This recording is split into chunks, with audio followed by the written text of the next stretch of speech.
All right, watch friends, welcome back. That's right, welcome back to all those who are not lazy. Can you imagine this? We had 40 people in the other live stream, and they were too lazy to go over into this one. I don't know how to switch it over automatically, but that's what we have to do here. So, okay, let's get into this, ladies and gentlemen. It's hammer time. We're doing the preview. We're going to go through the Sotheby's March 12th. That's coming up right now. March 12th watch sale in New York. And they have some interesting pieces. They got some interesting pieces. Keep in mind, there's like what's the buyer premium? It's like 20-something%. I think it's a little different for watches. It's pricey. So whatever prices there are here, whatever estimate is, you got to add. I think these guys raised it. Hang on a second. What's conditions of business? Where's the premium? I think they raised it. They keep raising these things. I'm not going to look at it right now. It's whatever. But okay, let's get into this right here. What is in the Sotheby sale? And by the way, let me know what you guys think. That's right. What do the punters think? By the way, it's March 4th. Has the grifter of Venice paid his rent? All right, let's get into this. Okay, so they start off with a couple of the usual whatever, some basic stuff. Ellipse cufflinks. These are jumbos. These are the jumbos. I actually have a pair of these, regular size. I was able to. I got them like an incredible deal with the box. That's right, with the box. They came with the box on eBay. Now let's go through this. I mean, these are pricey. These cufflinks. So again, you can get some decent deals on Pateks here, right? Again, the buyer premium I believe is 25%. I believe it's something like that, right? So you got this basic watch here, the 3520, with the hobnail, which is, look, this is a beautiful classic. This is manual wind, right? Manual wind. Yeah. I had this exact watch. I think I had this exact watch. I mean, the same type of watch. That was my first Patek. My first Patek, actually. I had this model. Great watch. This probably is going to sell for about $6,500, 7,000 plus you got to tack on the buyer premium. Nice watch. I mean, these are nice if you can get them at the right price. Yeah, I dropped them. Look, you know what? We're here to weed out the low effort people. We're here to weed out the low effort people. So, this is only for serious people. You have to explain to me how I can switch live streams over. But here we are. Okay. So where we go. By the way, they start off the sale. They start off the sale with a couple of lots, which are going to be, these are going to sell, obviously. You got the basic date, okay, blah, blah, blah, blah, blah, blah, blah, blah. The basic Daytona, okay. You got the what do you call it? The mother of pearl. You got your offshore garbage, okay. And here's where it gets interesting. Again, not my taste, but you got to admit, it's an interesting watch, right? This Audemars Piguet, this kind of concept thing that they do. Flying tourbillon, it's got diamonds. The little tourbillon thing is diamonds. I guess it moves around, and if it does, we need to see a video of this, because if it does move around, that means there's also bling happening, and then, I mean, it's like a hypnotic watch. I mean, this is a cool watch. I mean, not for this type of money, but it is a cool watch. And look at this. You got the curve in the case. I mean, you gotta respect Audemars Piguet. Okay, they got the Richard Mille. And it's, what's interesting is this watch. I don't want to say it's growing on me. I'm not going to say that. I would never want one of these, but I mean, this thing is 14 years old, and you look at it, you kind of appreciate it a little bit. Look at the way the case is designed. You got like these two pieces of gold sandwiching this. I don't know, what is this? Excuse me, it's sandwich. Oh, it's titanium? No, it's gold, and I guess titanium. I mean, look, it's cool. It's a cool thing. It's very cool. And look at the way the crocodile strap comes out like that. I mean, you really appreciate it. You really start to appreciate it. I mean, just as a piece of horology, just the design, it's cool. Again, this is 14 years old. Nice strap. Would I pay 7 grand? I'd consider like 5 or 6. I mean, again, it's like, to me, it's not really worth anything, but you know, some of the punters like it. Okay, here we go. We got, you know what? I need to look. Oh, hang on. I'm sorry. Hang on. One. Oh, hang on. Shit. I'm sorry. Look, we need staff here. We need staff. Somebody to remind when the super chats come in, when, you know, we got barons, we got aristocrats, we have Baron Philippe. That's right. This is the real orthodoxy. Look, Archie is not the real Pope. Archie is leading the faithful astray. I am preaching the real orthodoxy. That's right. Baron Philippe, thank you for your donation. May you be blessed tenfold, and avalanches of cash will rain down on you, and you will be able to buy finally a proper Patek 3940 Perpetual, or what's the other one? The other Perpetual, the more modern one, in platinum. Baron Patel has gifted. Baron Patel is like, you know, it's like, yeah. I mean, he's making the plebeians. He's making the plebeians aristocrats. I mean, this is an incredible work of charity. You know, I'm kind of over that guy. You know, I told you, he put me on mute on his stream. I was helping Matt, puts me on mute, and he starts doing something. It's like, I'm not here to play games. I'm not here to play games with that guy. Watch Lux, Baron Lux, welcome. Okay,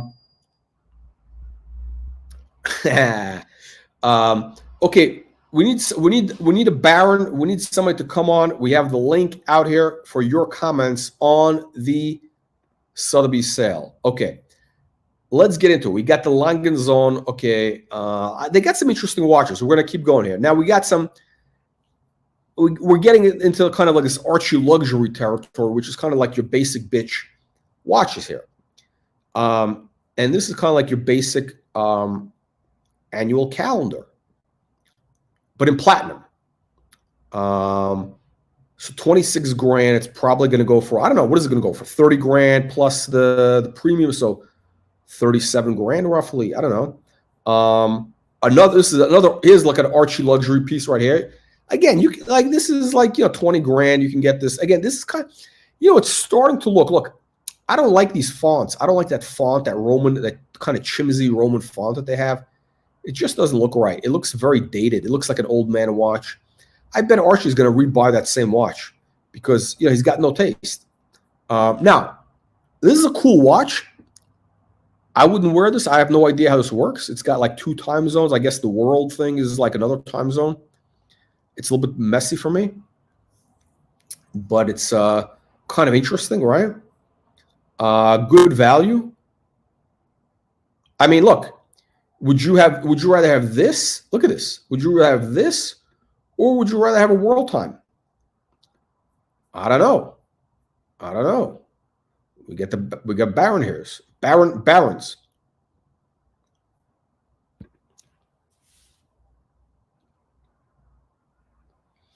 Baron Philippe, just send them over right now. It's time to defend straight Archie. Archie is led the faithful astray. I am the Ayatollah. I am taking control of this airplane. What did that guy say when JFK, you know, on the plane with JFK, you know, I am crowning myself emperor of all horology and fried chicken. I am the emperor of all horology as of this moment.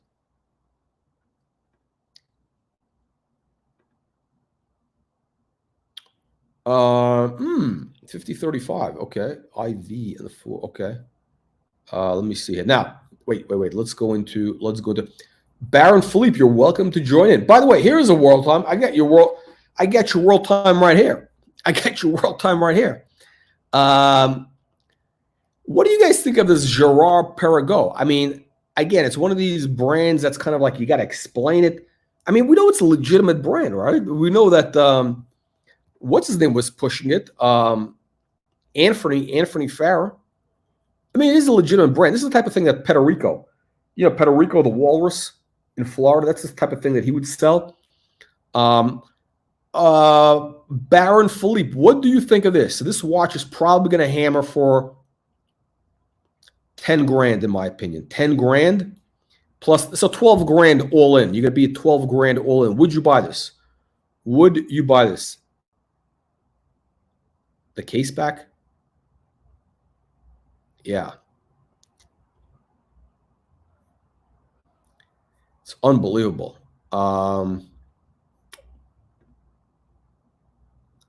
That's right. You need to escape the matrix. You need to escape the matrix. For $4.99, anybody can escape the matrix. Oh, the punters, the Baron of Bondage, the Baron of Bondage. That's your new name, the Baron of Bondage. He would not buy. The Baron Sung also is not buying. The other, the Barons have spoken. The barons have spoken. The aristocracy has spoken. Attention, Sotheby's. The aristocracy has spoken, and your watch is defenestrated. That's right. That means thrown out the window for those of you who don't speak English. Oh, we got a Zenith. Oh, we got an Archie Luxury piece. Oh, hey-oh. We got another world timer. What do the aristocrats think of this world timer? Let's zoom in. Wow. That's a nice. What do you aristocrats think of this case back? I mean, I like, this is steel. I mean, but it's kind of cool. I mean, what is this going to sell for? 8 grand or so? I mean, I don't know, 8 grand for a chronograph world timer? I mean, I don't know.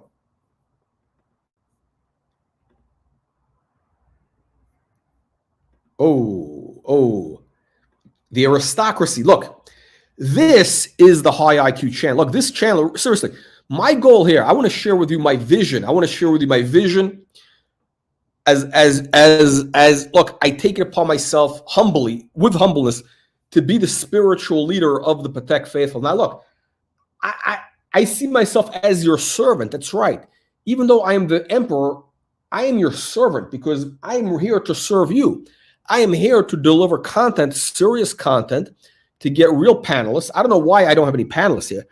We need to have some panelists, but I want to. My vision here is to have a serious watch channel, with a little bit of levity. We can talk about fisting. We can talk about those things a little bit because they are relevant. Those things are relevant for serious horologists. But I want to have a serious watch channel with real people. No bullshit Rolex Submariners. I don't want to hear anything about Chuda. I don't want to hear anything about Oris. I don't want to hear anything.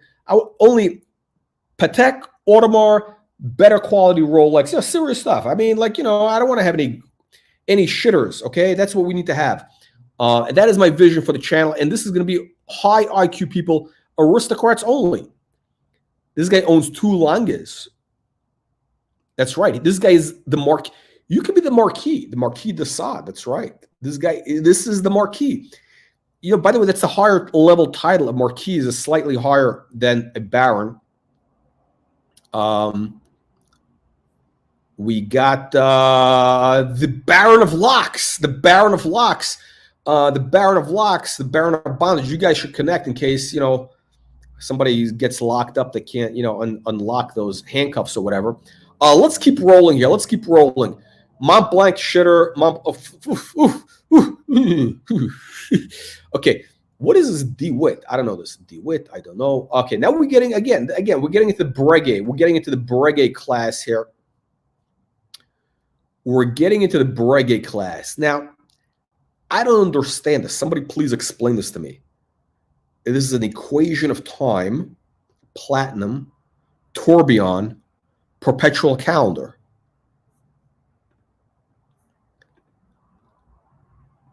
I don't know. Well, I mean, the dial, in my opinion, is it's like a gimmicky dial. I don't like those kind of engraved. Again, to me, it looks like an Aquanaut. It's got the Aquanaut vibe. this stuff all over the place. It's a mess. It's a hot mess. I mean, this is the type of thing that Archie Luxury would buy. This is the type of thing that Archie Luxury would buy. It's a hot mess. It's unbelievable, but true. Hang on a second. Now let's go into that's what this is. I mean, this is a this is a Bogan's watch. I mean, this is really like, you know who buys this garbage? Russian oligarchs. They used to, you know, the Russians were into Brege because, you know, it's something with Napoleon and the Tsars, Brege. Again, they were into that thing. I mean, this is the type of thing a Russian oligarch would buy, and he would wear it like in Sardinia. Another chronograph. Now, again, this is, by the way, you know, now one of the punters on the channel actually has one of these watches, and he's a plastic surgeon, but he's like in a small market, like, I don't know, like one of these like shitty countries or shitty states, like I don't know, Kansas or something. So, you know, you wear a watch like that, you're a plastic surgeon in Kansas, and, you know, people think, wow, this guy is like a serious guy. I mean, in Beverly Hills, they would laugh at you. I mean, they'd expect you to have a Royal Oak. Now, this gets interesting. What do the aristocrats have to say about this? I mean, again, this is actually the Baron of Bondage and Discipline, because this is like, again, it's one of these mechanical masturbation watches. Watch Lux, $399 Canadian. Thank you. Watch Lux, may your $399 return back tenfold, and let us say amen. Now, yeah, that's how I got my two-tone one. That's exactly what happened. Baron Bondage, what do you think of this? This looks right up your alley. This is a real, yeah, there you go. There you go. That's what these guys like. These degenerates, the deviants. That's what they, this is the type of watch. This is the type of watch that guy, Higgins, you know, Higgins, this is the type of watch he wears while he's watching the Scheisse film, He's, you know, where he's, you know, teaching classes at, you know, Anal University. Now, this is actually a cool watch. By the way, wow, look at this dial. I don't know. This dial is a stunner. I mean, you gotta realize, in person, this dial is actually probably amazing. I mean, this looks like an amazing dial. Look at this guilloche. I mean, this is pretty cool. Is this, what is this? I don't know what this is. I have to look. La Musicale, musical alarm and power reserve. I don't know what this is. Oh, this is like it's an alarm? No, what is this? Is this a minute repeater? What is this? What is this? I am not expert in this. I mean, this is a cool looking watch. Not for me, but I respect it.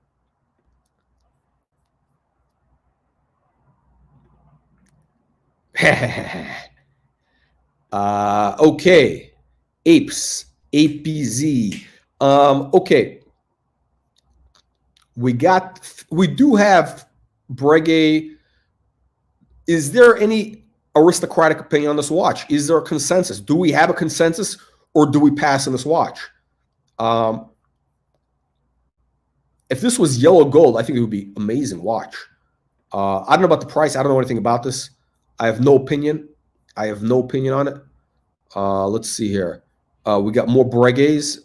Let's look at some interest. What do you guys think of Hautlence? PVD coated titanium, semi-skeletonized jump hour retrograde minutes. You know, this is the type of thing that Bill Sanders, you know, the Illuminati guy. I mean, this is a Bill Sanders watch. I'm going to be doing a watch review of Bill Sanders because he's got interesting stuff. I reached out to him. He ignores me because he's, you know, he thinks he's too good for me. He thinks he's too good for a war hero. He thinks he's too good for a guy who shot down, you know, 18 MiGs over the Gulf of Tonkin in 1969. I mean, if it wasn't for guys like me, he'd be speaking Chinese by now. I don't know. What do you guys think of this astronomical thing? I mean, gimmick, but I mean, you got to admit, this is a cool thing. Again, not for me, but I mean, this is like, is this Perpetual calendar? I don't know what is this? Hang on a second. Do we have somebody here? We have Lolex. Who's Lolex? We have Lolex. Hello there. Hi. Big fan. Oh, Lolex. Thank you. You're the first panelist here. So I don't even know what to do. I'm a virgin of having panelists. Actually, no, this is my second time. I forgot. But so Lolex, what do you make of this? I just want to say, big fan of the show, big fan of the channel. You know, I didn't know you did live streams. That's interesting. Yeah, of course. No, we've been doing live streams forever. I'm waiting for you to if you're a big fan, where is the wire? We're waiting for the wires to come in. I don't want super chats. We're waiting for the wire. 10 grand, 20 grand. Interesting. What kind of contribution are you planning to make? Ooh, a big one. Once my weekly check comes in, I'll make a big contribution to the show. Maybe we can invest in some cameras. That'd be fun. Okay. Excellent. Now, what kind of watches? I don't know. I actually don't know anything about you. I don't know if you're like a legitimate punter or not. But excuse me. What is in your collection? What kind of watches are you into? Okay, I got a few minutes to chat. I just wanted to pop on and say hi. But I mostly collect Rolex. So I have a Diver, a Submariner, GMT, and then a Daytona. Oh fuck! This is the wrong guy. I know. You hate me. You're gonna hate me. It's okay. It's okay. No. It's all good. All good. Lolex, thank you. No, we'll have to bring you back for the. We'll have to bring you back for the thing. I can't have Rolex punters when we're dealing with aristocratic watches. You understand this? I mean, you absolutely understand, right? I completely understand. I understand. Thank you. Good to talk to you, man. Have a good show. God bless. He needs a world time. Yes. Okay, now seems like a nice guy.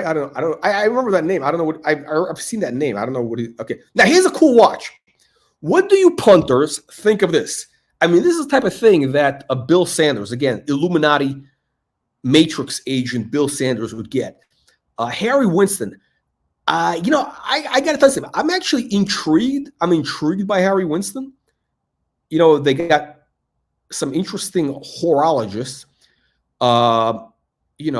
It's interesting stuff. Again, not my thing really, but I'm kind of intrigued. I'm intrigued. White gold chronograph. I mean, it's not bad. For 10 grand, would you buy this for 10 grand? It's a lot of value. I mean, it's probably going to go for like, low teens, 10, 12 grand. Bi-retrograde. I don't even know what that is. It was a bisexual, bi-retrograde chronograph. I don't even know what that is. That's right. I agree. Look, Baron Bondage understands. You have to tithe. When you tithe,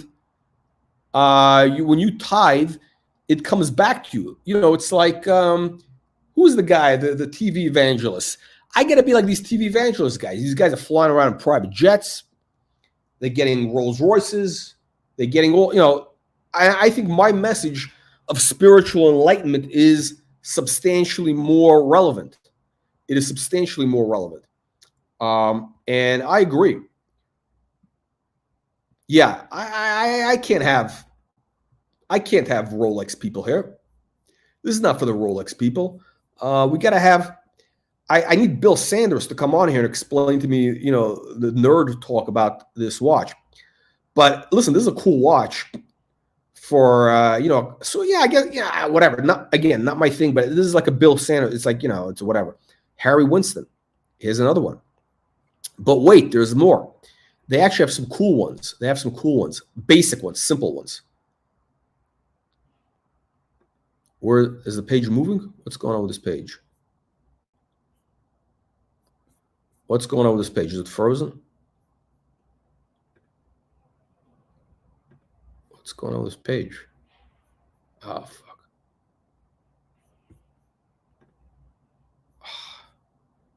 What kind of low budget? What kind of low budget thing is this? It's not moving. There we go. Okay, here we go. We're in business. Okay. What do you guys think of Louis Moinet? getting a lot of value for money here. I mean, again, not for me, but, you know, I mean, look, there's a lot of these independent shitter brands out there.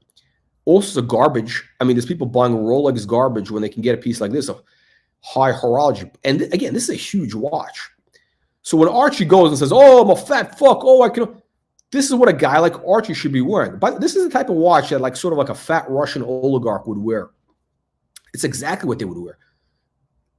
If it was in rose gold or yellow gold, not white gold. It's not flashy enough.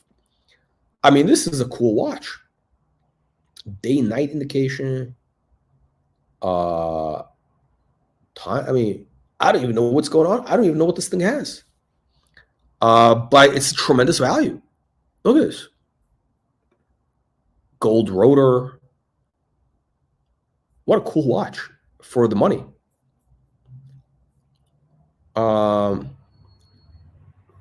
Wait. Exactly. Okay, Baron Philippe. Let me explain to you. The Patel Ellipse, the Ellipse, is actually a very classy watch. It's actually making a big comeback. A lot of the kids today, the young kids with the hoodies, the hoodie guys, they're getting into it. I've seen this is coming in. This is the new thing.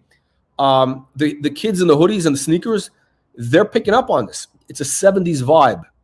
It's a 70s vibe. But here's the thing. There's multiple variations. You know, there's the classic, which is the real like Ellipse, the gold, the blue, the small one.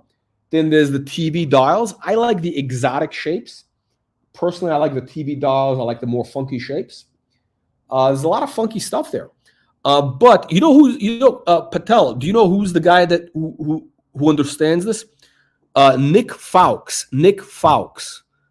Foul. You know that guy who wrote the book on Patek. You know the way that guy dresses. He could pull that off.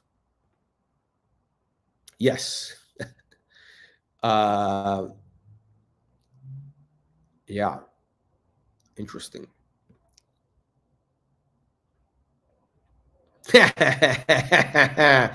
Oklahoma. No, we know somebody in Oklahoma. Baron Philippe. Can you reach out to him? Because actually I'd like to do something, you know, like I'd like to have him on a panel or whatever, you know, like we could actually do something serious with him. Can you, and I tried reaching out to him and my mail bounced back. So let him know that we have serious, you know, Patel Philippe Academy people here. And, you know, and there's money in it. Like, you know, we're going to pay him a, what do you call it? A honorarium. That's what they call it. That's what they call a bribe in academia. No, we'll pay the guy some bucks. If he shows up, we'll give him some cash, like, you know, legitimate money, not like a $5 super chat. You know, we'll pay him real money. It'll come out of the, you know, out of the tithes that have come in. You know, we're reinvesting. We are reinvesting in the future.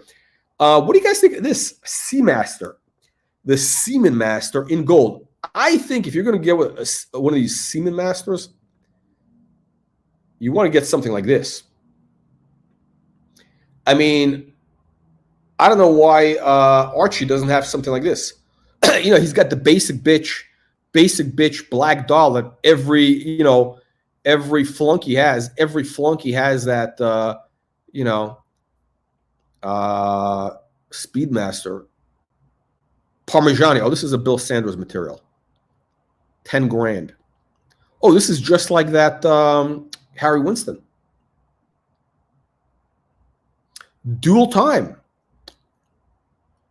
Oh, okay. So we got wait. I think there's 3 time zones. Wait, are there 3 time zones? Look at this rotor. That's a nice rotor. Even Baron Philippe would be impressed by this rotor. I mean, this is a serious rotor. Hang on a second. Let's dive into again. I think there's 3 time zones here. How many time zones are on this watch? I don't know, man. This is a cool watch for 10 grand. If this was like 8 grand or something, how do you say no? I mean, look, this just goes to show you that there are deals out there. Again, this is probably going to sell for like probably 10, 15 grand all in. 15 grand all in. I don't know. What do you think? What does Baron Philippe think of that? No, we're going to give him Patel. Tell him we're going to give him real money. We'll give him, I'm talking about like, enough to, more than he gets paid for like writing one of his bullshit articles. We'll give him like real money.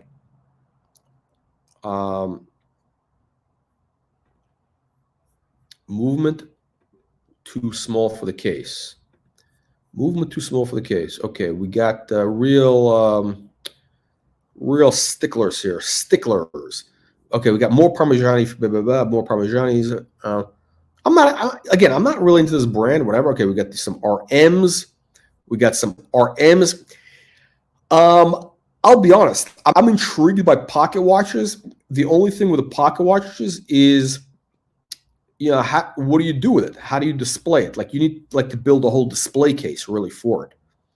Because I do have. I mean, I could actually. No, I do have.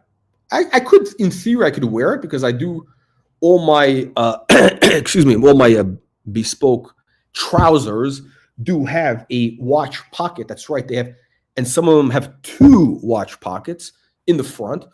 But I use it for keeping my keys in there because I don't like to have my keys, in the pants pocket where it's like rubbing against my leg. When it's in that little watch pocket, it's kind of like it just stays there and doesn't bother you. Now you're asking why do I carry keys? Does King Charles carry keys? Does the Pope carry keys? They don't, because they have servants who open the door. However, look, I'm dealing with some unreliable servants. The staff, it's a little bit, they're a bit rebellious. I'm intrigued by this beautiful Patek Philippe black dial. If you're gonna go with a black dial, it's got to be a pocket watch. It's interesting, this yellow, what do you call it, the top thing there. Pretty cool, 45 millimeter.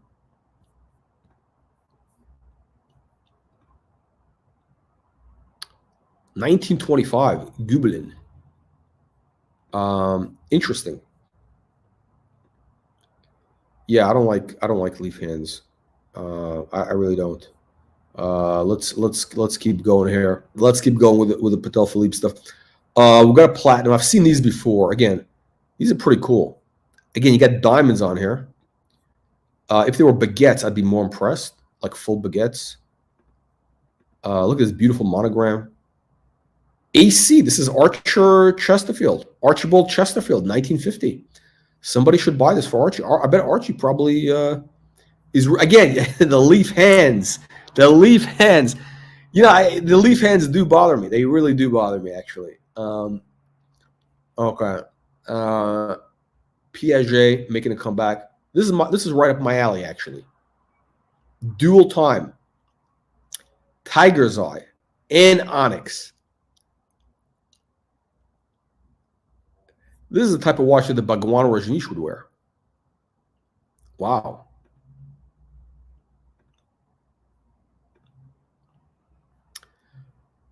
I would buy this watch.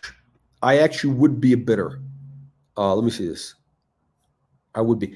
The only thing, the mesh, these kind of like, I've had problems. Like I have one like integrated thing like this, and it's I mean, look, this is like a funky watch. This is not like something you wear. It's just like a funky watch. It's a funky watch. Yeah, it's amazing. I mean, this is a cool watch. And look at this beautiful case.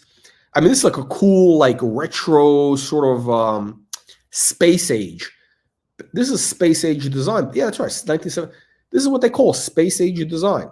Space age design.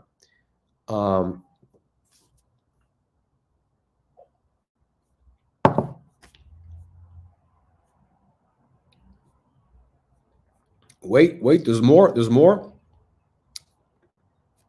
Oh, we should have had Rolex on. Okay, we got your basic Rolex. I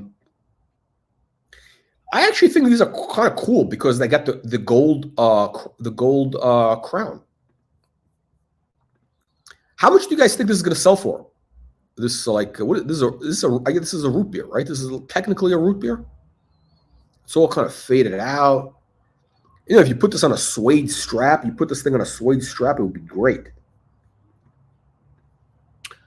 So probably what? Because again, the premium is like 25% or something, right? So it's like, if it sells for 12 grand, it's 15 G's.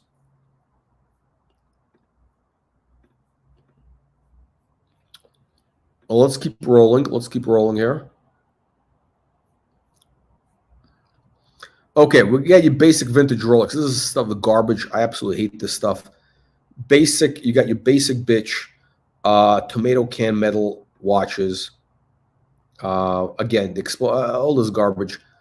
Geral Genta. Perpetual calendar. Interesting bracelet. Rotor. I mean, it's funky. It's very funky. Again, you know, look, we know this guy's had hits and misses. You got the, you know, octagonal, you know, shape for the royal oak, right? You got the octagon. I guess it's a moon phase. Something moon phase happening. I like the hands. These are royal oak. These are Audemars Piguet hands. These are royal oak. This is like exactly from the royal oak. I don't know, what is it going to go for, like 12, 15 grand? 10, 12 grand? Interesting watch. Would Patel wear this?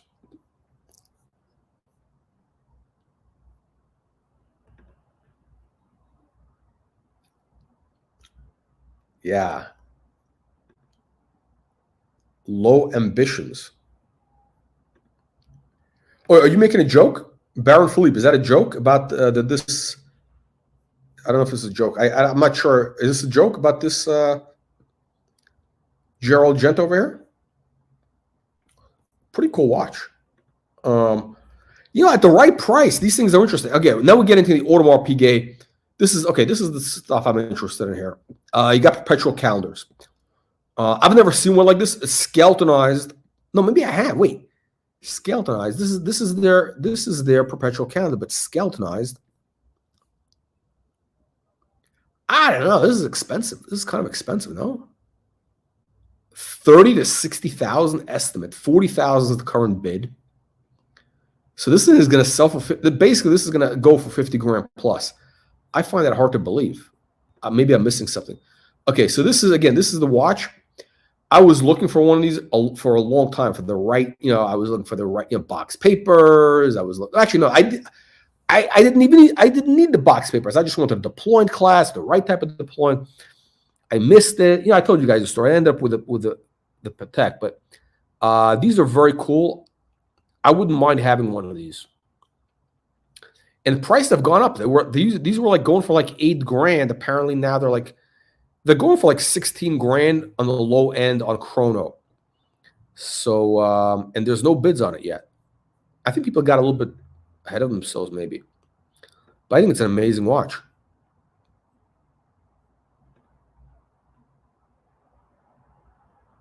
Yeah.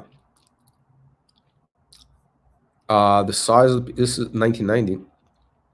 These are small. They're not 36. They're like, I believe they're like 34. It is 36. It is 36. 36 millimeter. And it's really thin. These are very thin. You know, these are beautiful watches.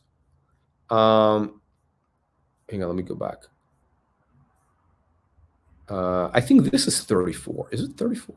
No, it is 36. Okay. I think it's an amazing watch. And, you know, they made variations of this dial, right? So there's one where it's like a stepped, there's like a stepped kind of display, the circles. And this one is kind of like this is flat. I like the more, which has a little more dimension to it.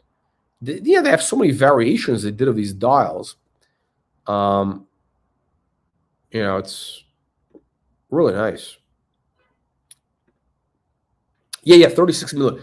Yeah, look, you know, Baron Philippe. What I was saying before when I was doing the review, which you'll have to watch later, I was doing a review of the Archie Luxury collection, and I was saying, look, you know, Archie Luxury basically, you know, he's a peasant. You can't follow him because he has no taste. You know, he could have had a perpetual calendar. You cannot be a legitimate collector without a perpetual calendar and a vintage piece. And Archie had plenty of opportunities. Look, he's been in the watch game for, let's call it 10 plus years, where he's been making, fleecing the mooches. He's been fleecing the mooches for the last 10 years with the super chats and all that. He's had his collection. His collection is in gross was probably worth between, I don't know, 100 to 200 grand at the peak. And he could have had the perpetual calendar. He could have bought one he could have bought one of these. He could have bought a 3940. Instead, he bought a bunch of shitters. I showed you what he had, right? I'll pull it up maybe later, where he had the 5 Calatravas, 5 of the same watches. I mean, that's having 5 Calatravas is of the same watch. It's an insult. I mean, that guy basically is a hoarder. He's like a crazy hoarder, is what he is. Okay, now we got DeWitt, Martin. I don't know these brands. Martin Braun, DeWitt. Interesting watches, though. I mean, I don't know anything about this stuff. This garbage. I like this moon phase. But look, it just goes to show you that there are plenty of options. I actually happen to like this type of calendar where it kind of goes around in a circle. 31 days. This moon phase. It's a little, I don't know. It's, I don't think this thing actually looks as good. Okay.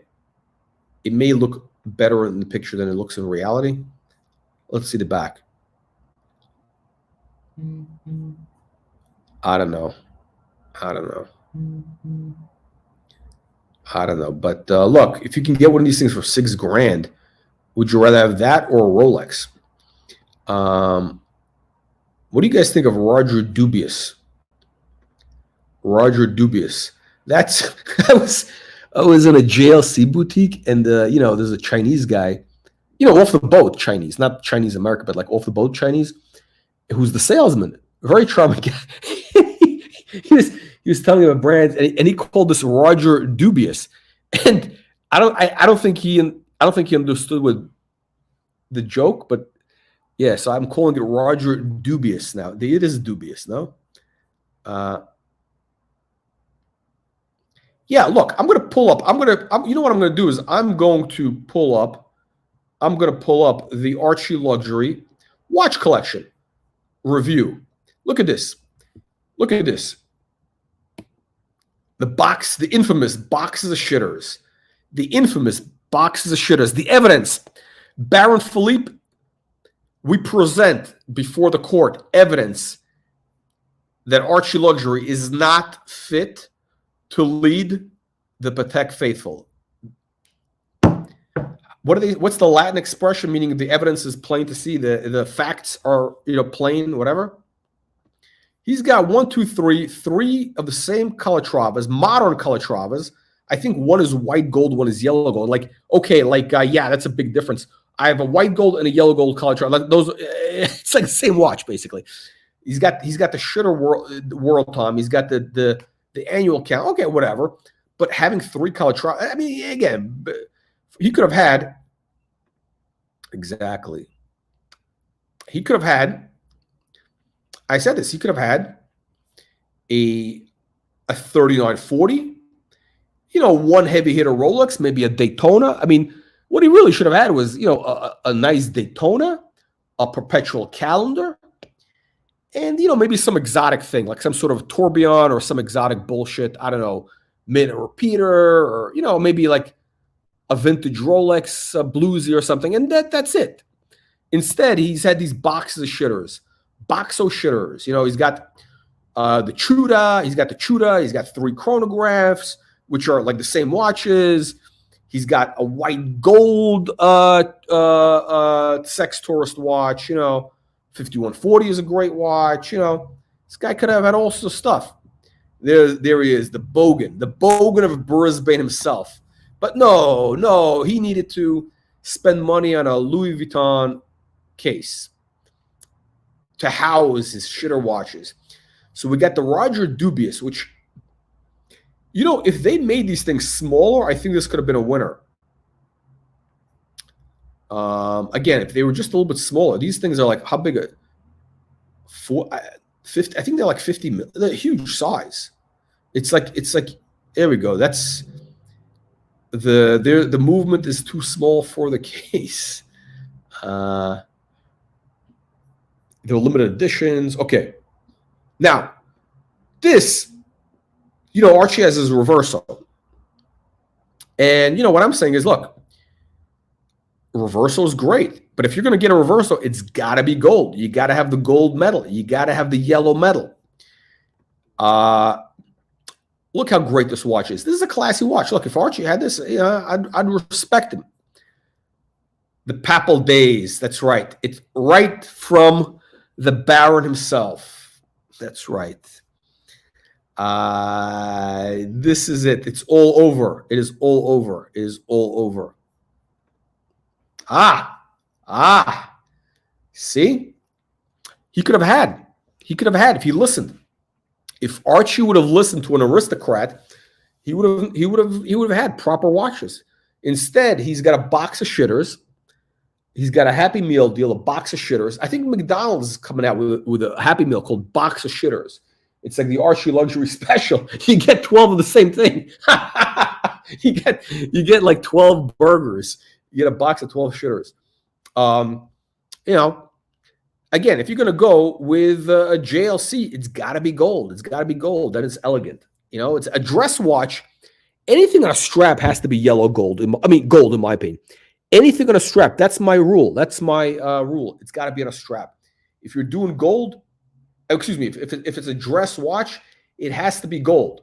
If it's a dress watch, it has to be gold. I don't want to see any steel dress watches. Baroness. Oh, yeah, that's right. Wait, but wait, there's more.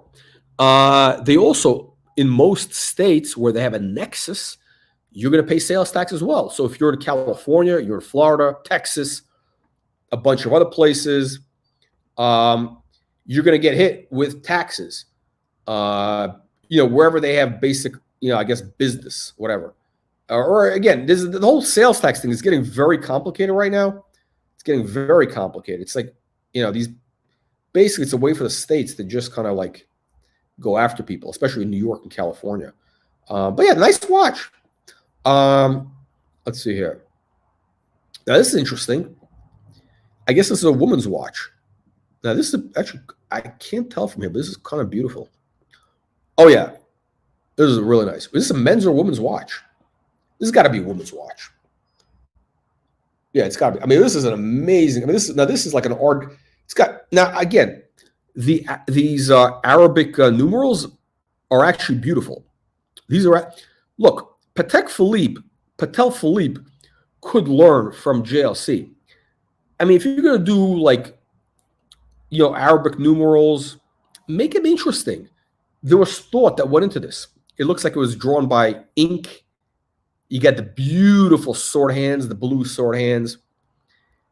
On the other side, you got a completely different look with the dolphin hands. A little keyhole, like a little, this is a sexy watch. 3 bids. It's at $6,000. It's at $6,000. How much is it going to hammer for? It's a beautiful watch. It's got diamonds. And it's got the box. And papers. See, that's how you do it. That's how you do it. Box and paper. You see? Archie, are you watching this? Archie, are you watching? Even JLC comes with box and papers. Wow. Look at this. The diamonds wrap around. This watch to me is pure class. I don't know if this is a men's or women's watch. And you got a diamond. Wow. In the crown. Is that a diamond in the crown? This is a stunning watch. This is one of the most beautiful watches I have ever seen, actually. In my opinion. Blondie, if I was married to you, that's what I would get you. That's right, this watch. But you would have to, do the cooking, cleaning, hand iron the shirts for many years, and then this watch would be the reward. Amazing.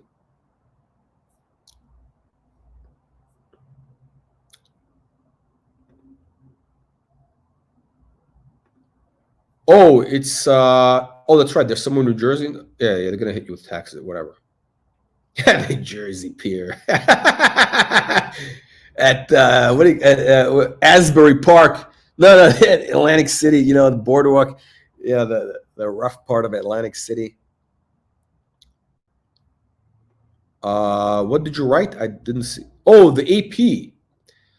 Audemars Piguet, a great watch. Look, as I was saying, you don't need to be, a billionaire to have a decent watch collection. Look, Archie Luxury, he blew his opportunity. He's a bogan with no taste. He probably, he's got, what is it? Right now, his collection is worth what, 80 grand or whatever? For 12 grand, you can have a nice JLC gold perpetual calendar, a gold JLC. It could be an older one. You could have an AP for 15 or 16. You could have, nice, date just 41, with green dial, minty green. Yeah, because that's a big dial, nice, that big size for a big whale like him. It's youthful looking, right? It's a lady's watch. I think that watch could go both ways. I think that watch could actually go both ways. Archie's View. Oh, oh shit! 40. I can't do this. 40 minutes. 40 minutes. We gotta steal the leads, but 40 minutes. That's a long time. That's a long time. Look, this is the ultimate watch. I mean, again, I don't think I think it's very difficult, like buying watches for women because it's almost like buying clothes. Like, they would have their own taste. But like this is the type of watch that, is a great gift. I think it's a great gift. I mean, as long as, it have to be a woman with style. It can't be like a Kardashian. This is not a Kardashian watch. It's got to be like, somebody with class. Somebody who has, at least one Chanel outfit. Wow, look at this. Wow. I guess that little thing, the little sun goes around in a circle or something. It does a little. I'm almost tempted to buy it. I don't know. I don't think I could wear it though. But this is amazing. What an amazing watch.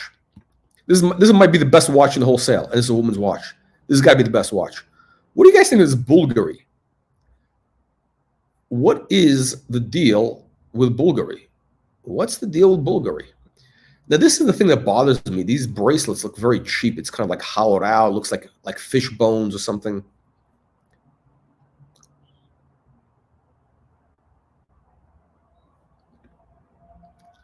Oh, what am I gonna do for 40 minutes? I mean, I think we're almost done with this auction. Oh, actually, maybe we could do maybe we could do another one. I don't know.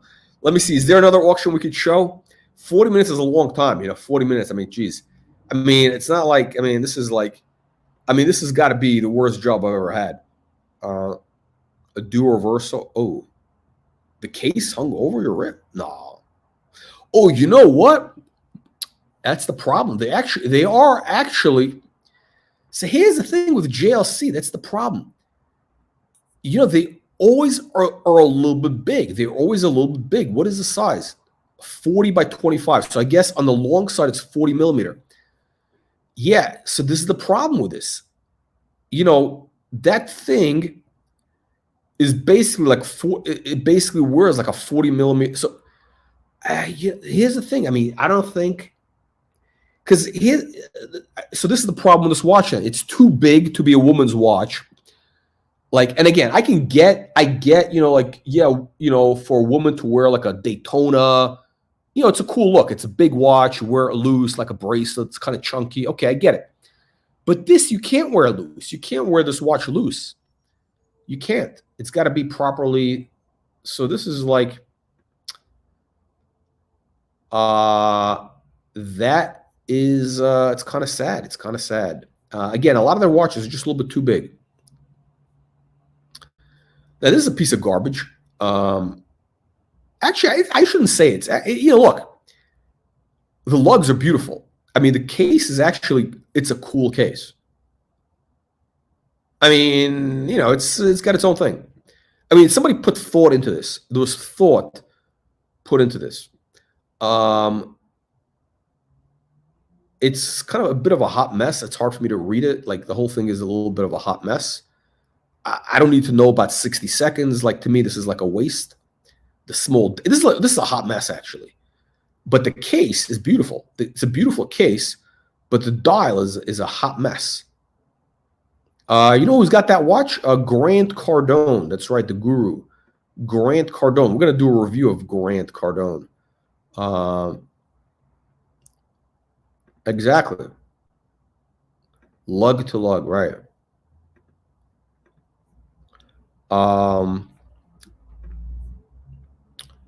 Ulysse Nardin. Okay, so this is another Russian oligarch watch. Kind of interesting. Alarm. It's got an alarm. Like a Memovox type of deal. Interesting. I mean, this is a bit of a. I mean, this is like. Yeah, this is the type of thing you got. It's bizarro. I mean, this is a bizarro thing, but interesting. Ulysse Nardin. They do. I mean, historically, they've made interesting watches, I think. I mean, this is not a bad watch. GMT Perpetual. Again, I don't like this. I don't like this thing with the. Again, my Perpetual calendars have to have subdials. I don't like the window stuff. I think that's kind of. It's not my thing. It's not my thing. But again, 15 grand for a Perpetual calendar is not bad, right? IWC Perpetual with minute repeater.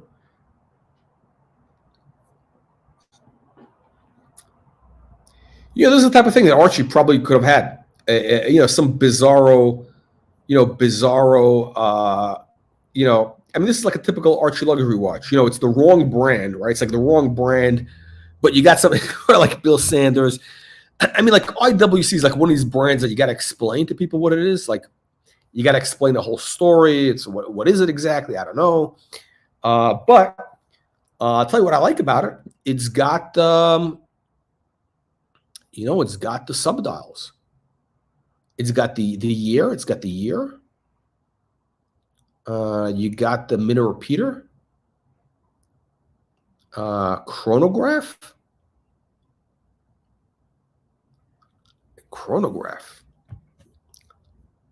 I don't know. Where's the chronograph? I guess I don't get it. It's a little bit, but yeah, it's what an amazing. I mean, you're talking about, if all you people who like the movement stuff, you want this high horology bullshit, whatever. Yeah, that's the way to go. Here we go. Audemars Piguet. Chronograph. 25 grand. Again, look at this. Yeah, this is a mess. It's a mess.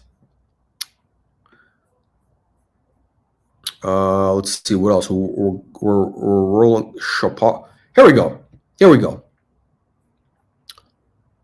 Again, Archie Luxury has no excuse for not having a proper Perpetual calendar. He could have had Gégé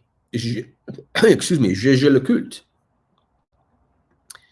He could have had this watch in gold. These were like 12, 14 grand in gold on Chrono 24 a little while back.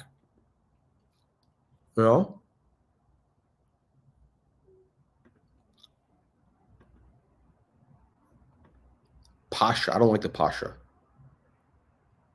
For high school grade. Oh, so she's 18. I'd like to meet. Oh, there you go. She's 18. Send me the pictures. Maybe I want to meet her. Maybe I could be your son-in-law. With these nice gifts. I mean, you're the type of father-in-law I'm looking for. Is this a question? Is this guy asking me a question? Wait, I don't know. Is this a question?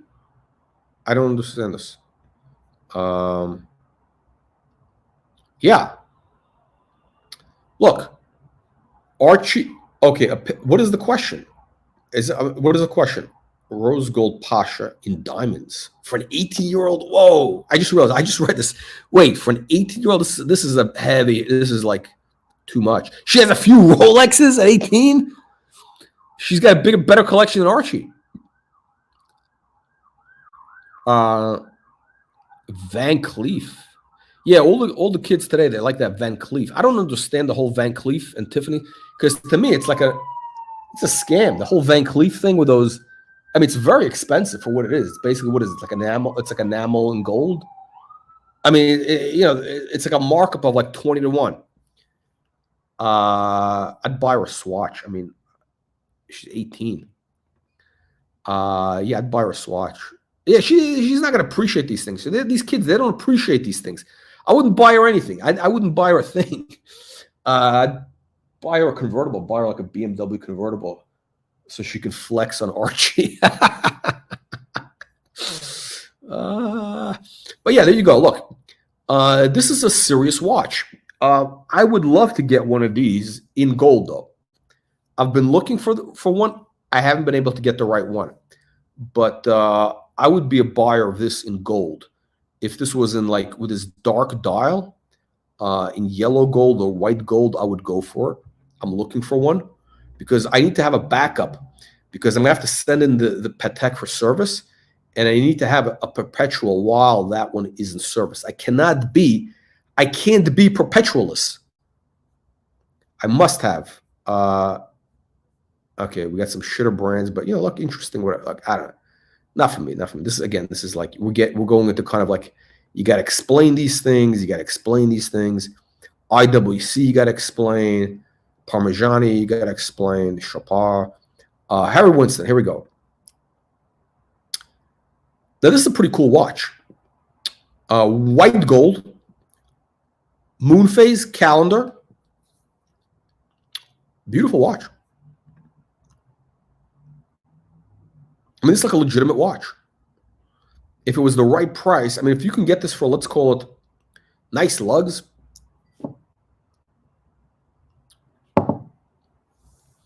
If this watch was like $6,000, I would buy it, even though I don't need it. I would buy it because it's just a beautiful watch. And I think, it's going to,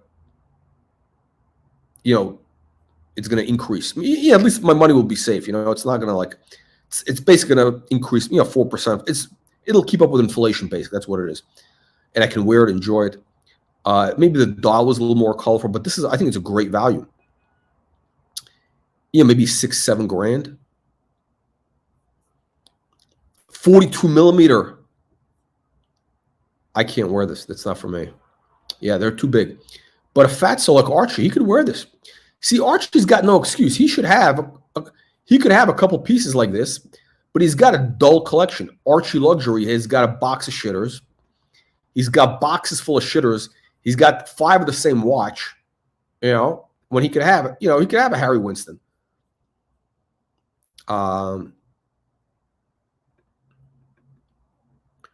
Okay, so AP. Oh, this is an interesting question. Okay, this is Baron Philippe. Your question is a question for the sages, not the ages, the sages. That's right. Why is such an important question? This is one of the great questions facing civilization today. The question of Baron Philippe when it comes to perpetual calendars, and if your budget is, let's call it 16 grand. You got a $16,000 budget. Do you go for the JLC Perpetual? Okay. Now, this one is in steel. They got a crazy estimate here. This is bullshit. This is some bullshit. Who the fuck is this? You get this in Chrono 24 for like 10 grand. 12,000. Get the fuck. Yeah. Okay. This is basically a $10,000 watch, $12,000 watch. I mean, in gold, it's a 14,000. But let's just say 15,000, apples to apples. Do you go with the JLC? And by the way, the JLC also has the year. It's got the year. It's not just the date.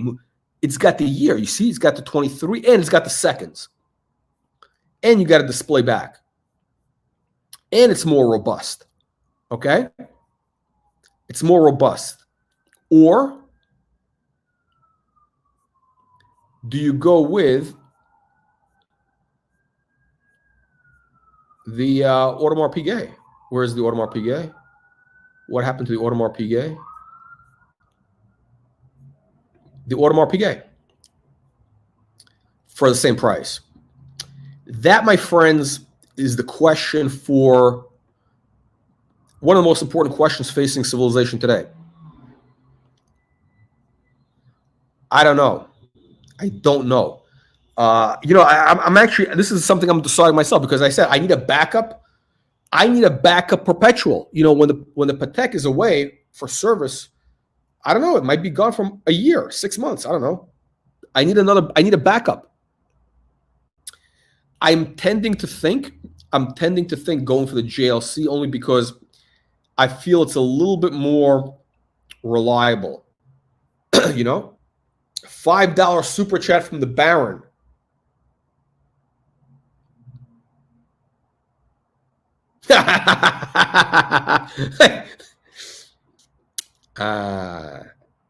Oh, you don't like the movement, huh? You don't like the movement? It's the rotor. They do come with closed case. They do come with closed case. So which is the better deal? That's a real serious question. I would say that the AP is the better deal. I mean, and we've already seen it because the AP has doubled in value in the last 3 years. It's doubled. These were going for $8,000. It's now 16. And the JLC is basically increased from, let's call it 10 to 50. So the JLC has increased 50%. The AP has outpaced it by double. It's outperformed. It's outperformed the benchmark. And it's also depending on the dial configuration, because they do have a bunch of different dials. It can be a lot more than, Okay. So, but the problem is, okay, so here's the thing. The AP is a closed back. I think I have seen one with a display, but it was a very basic movement. The movement was ugly. It wasn't like it wasn't like a Patek. Yeah. But look, to me, the Perpetual calendar is actually practical, because look, I actually, to me, the Perpetual calendar is actually, I want to know what day, all that data. It's not a flex piece for me. That's why the JLC I think is good, because you can really wear that watch a lot. You can beat it up. Now this is a beautiful watch. Harry Winston. I bet this is a sunburst dial. Look at that. Yeah, sunburst. The hands are nice. You got nice hands. You got that little Harry Winston diamond baguette logo. Retrograde. Is it a retrograde? Retrograde second. Now look at the back. It is the rotor white gold. It better be white gold. I mean, it's a beautiful rotor.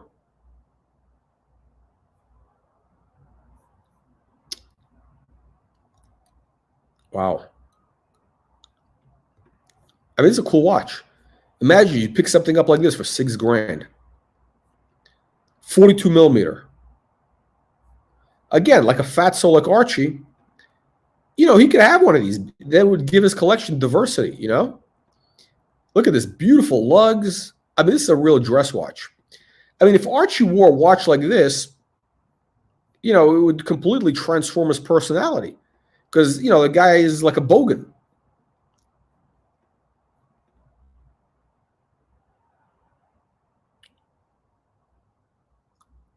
Yeah, there you go. Right. That's the thing. Yeah, I think the world time is basically, the guilloche. I guess, I think the world time is basically for the sex tourist, He looks at the watch. He knows what time his favorite cam girl in Manila or, Bucharest is coming on. It's got that, like, it reminds him of, trips to Bangers, to Hunkers, yeah, it's got this kind of patina, this kind of vintagey sepia vibe, you know. That's basically what it is. That's why I think it should be the yellow or rose, not the white, in my opinion. You know, just, you know, again, white is a modern metal. I think it should be like things that look more modern. But let's see here. What do we got? We got Frank Mueller. How far the mighty have fallen.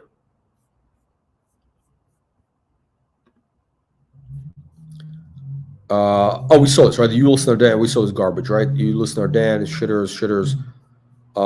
Square Sobrinos, I don't know what this is. Mueller. Wow. Frank Mueller.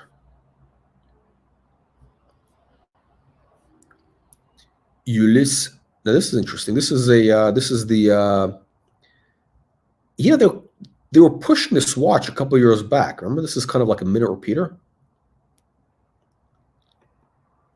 Wow, it's been that long. I think that, oh, maybe I've seen the more modern. There's like a more modern version of this. This is a beautiful color, purple.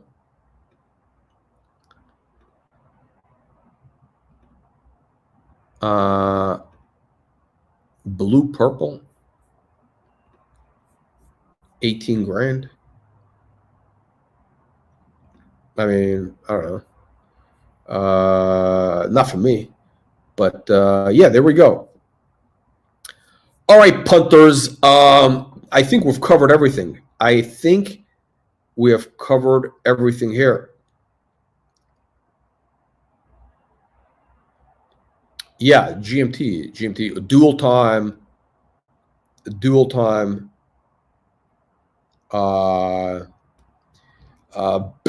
Gillick. I concur. Gentlemen, so here's the thing. Look, I am looking to, you know, do serious things with this channel. And that means we're looking for serious panelists to come on to talk about, you know, serious watch stuff, you know, and other things as well. But, you know, want to have like stuff like this, talk about different watches, serious stuff. You know, we're not going to have guys coming on, you know, with, you know, some guy getting naked with his nipple rings or something the other night on Archie's stream. I mean, it's like what is it, like a joke? I mean, like, this is a clown show. These guys are running like clown shows. What?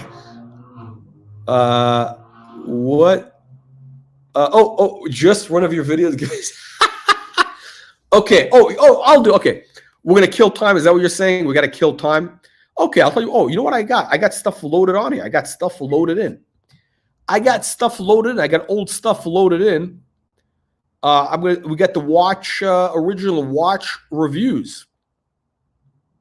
I'm going to get the Philippe to give us his opinion of some of these watches. Okay, we'll kill some time here. Hang on, take this off. Okay. By the way, it's today's March 4th. Has the grifter of Venice, Oisin O'Malley, paid his rent? You know, it's ironic. The guy has the landlord watch. He's got the yellow gold Submariner, but he's a tenant who's a notorious deadbeat. A deadbeat. Unbelievable, but true. Okay, here we go. Let me know. Okay, now, guys, let me know. Oh, hang on. Oh, we got bondage and discipline. Bondage, Baron of Bondage. We got the Baron of Bondage coming in. We're going to review some watches. Hang on, let me get this. Okay. Is this stuck? What's going on here? Okay, here we go. Okay, here we go. We're going to do watch collections review from social media. Baron of Bondage. We got the... what does upvote mean, by the way? What does upvote mean? What does this mean? We got a Baron saying he upvoted. Waiting for the Baron of Bondage to come in. We're going to be reviewing some watch collections from social media. Now, I've shown this stuff, but this is interesting. What's your opinion of this? Patel, what do you think of this? Again, this is modern. I think it's a beautiful watch. Look, it's rose gold. I don't think anybody does rose gold like Audemars Piguet. This is like them at their best. Again, you know, if, in my opinion, if you're going to do Rolex, it's got to be gold. Now, this is kind of an ugly tiger eye, but it's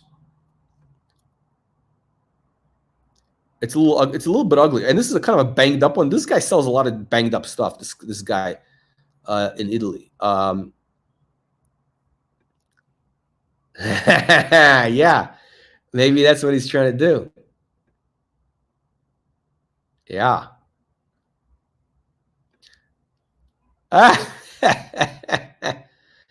Oh, that's interesting. Okay.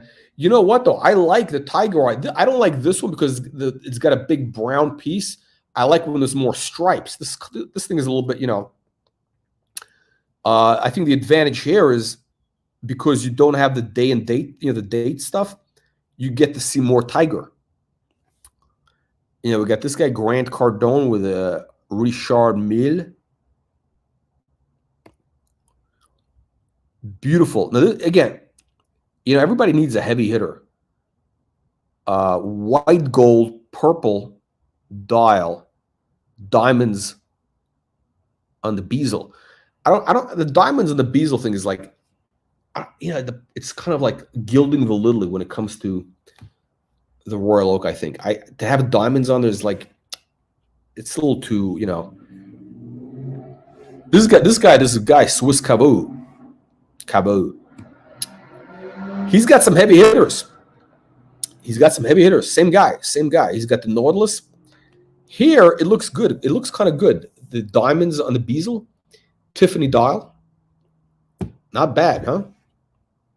Nice cashmere. Look at that. Nice cashmere sweater. That looks expensive. That looks like an expensive sweater. Wow.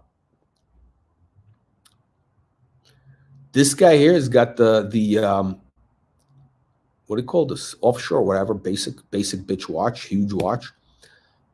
This is like a Baron Philippe watch. Annual calendar. This is like what all the cool kids have now, right? The cool kids have this.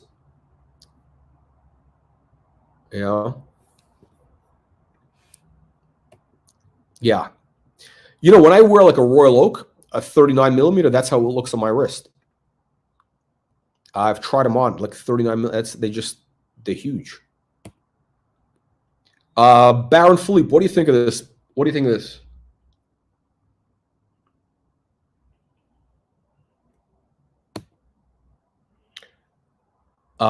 is actually a pretty cool watch. This again, I don't like the hands. You got tourbillon, ultra thin, vintage. These are like 20 grand a little while back. I think it's a little bit overpriced right now. Annual calendar. Yeah. Yeah, 37 for me is perfect. But they don't do the right ones. They don't have the dual time, the gold dual time in 37, you know, with the strap. 53.96, yeah, I agree. Let's see here. Okay, there's your Ellipse. Okay, check it out. So you got an Ellipse, white gold, sunburst blue dial, white, this like mesh bracelet. Look how cool that watch is. It's a modern watch. I mean, it looks modern. That's a 1973. I mean, it's timeless. Especially if you put on a strap. I mean, they got the same watch on a strap. You know, the mesh, you're gonna have issues, but yeah, it's a cool watch. If you get in the white gold, yellow gold, but again, they have so many variations, you know. Here you got the Audemars Piguet. It's kind of an Ellipse. It's an Ellipse copy. Now these bracelets are screwed up. I actually tried one of these on. It's like very weird. It's like it flares out. It kind of looks like a bracelet, like almost like on this guy. Yeah. Yeah, I learned that the hard way. I got one, you know, whatever, like that's my only one, my first and last. unless it was something incredible. But yeah, I felt like I had to go with that look, that 70s look, 60s look.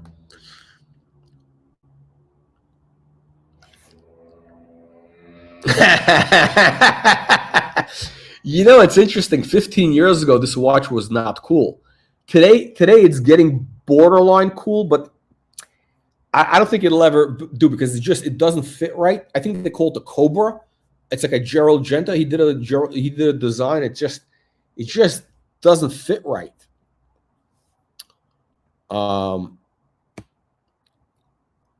This is from, what's his name?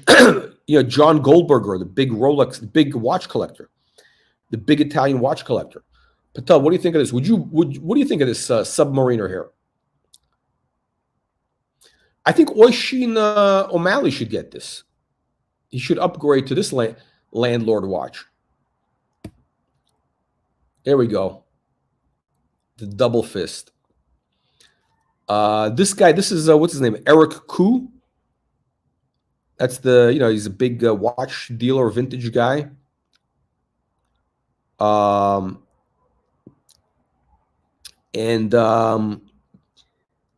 purple dial, and you get a perpetual calendar with the blue. Wow. Yeah, that's amazing. Actually, I guess the perpetual calendar actually looks pretty decent. This guy, I don't think his hand is that big, so I could probably wear that size. That's like it's an older perpetual. I think it's an older. Is that a? No, I don't know what size that is. This guy, I don't think his hand is that big, so it's got to be. Okay, wait. But wait, there's more. Hang on. Oh, should we look, while I have you, while we're killing time? Yeah, that guy is small. He's pretty small. Although his hand, it doesn't look that thin. The wrist is not that thin. So, and those watches look good on his wrist, so must be. No, I have tried on 37. It was great. It's a little bit like, I have a 36, technically 36. It's really 37. But the new 37 is more like a 38. And it was fine. I mean, it's a little bit, it's okay. It's like a 40 Rolex. I'd love to get a two-tone. I would love to get a two-tone Royal Oak, the rose gold with that kind of silvery white dial.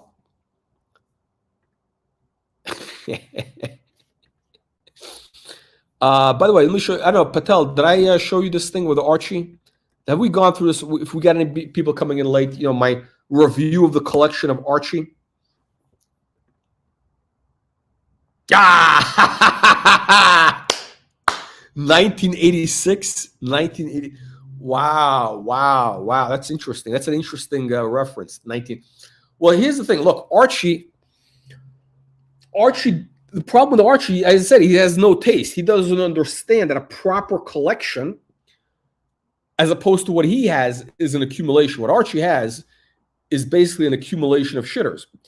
What I have is, I actually do think of it as a collection, because my vintage pieces, like the vintage Patek dress watches, the chronograph, which is a vintage piece, both are vintage, the gold one especially, I look at those as I admire them for the art. I wear them once in a while, and I do expect them to, appreciate and increase in value.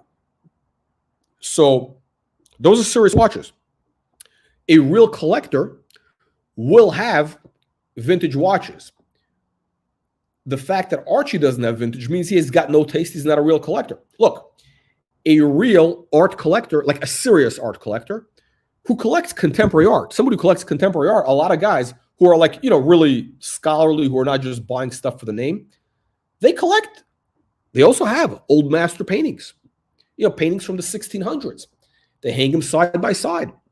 It creates a contrast. It's interesting.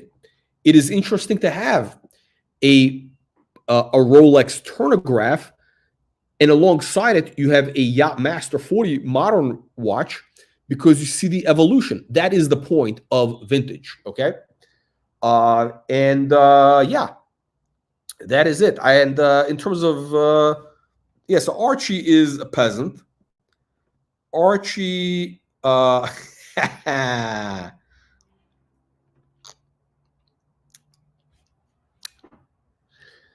It's interesting. You know, here's the thing with the Zenith. The Zenith is a little bit of it's a little bit of a ambiguous watch only because it has a kind of a serious history, right? It kind of has a serious history. It's got history with Rolex, just like JLC has history. It's like the watchmaker's watchmaker type of thing.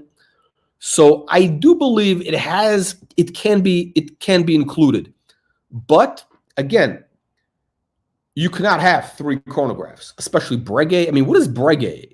What is it? Is it a dress watch? I don't know. It doesn't make any sense. Oh,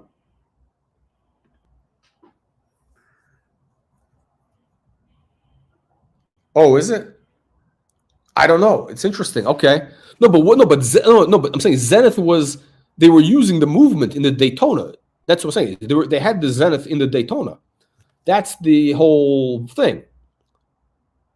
Well, right. That's the thing. He can't. Well, no. There are vintage watches that he could, but I mean, look. There's There's Ellipses that are more big.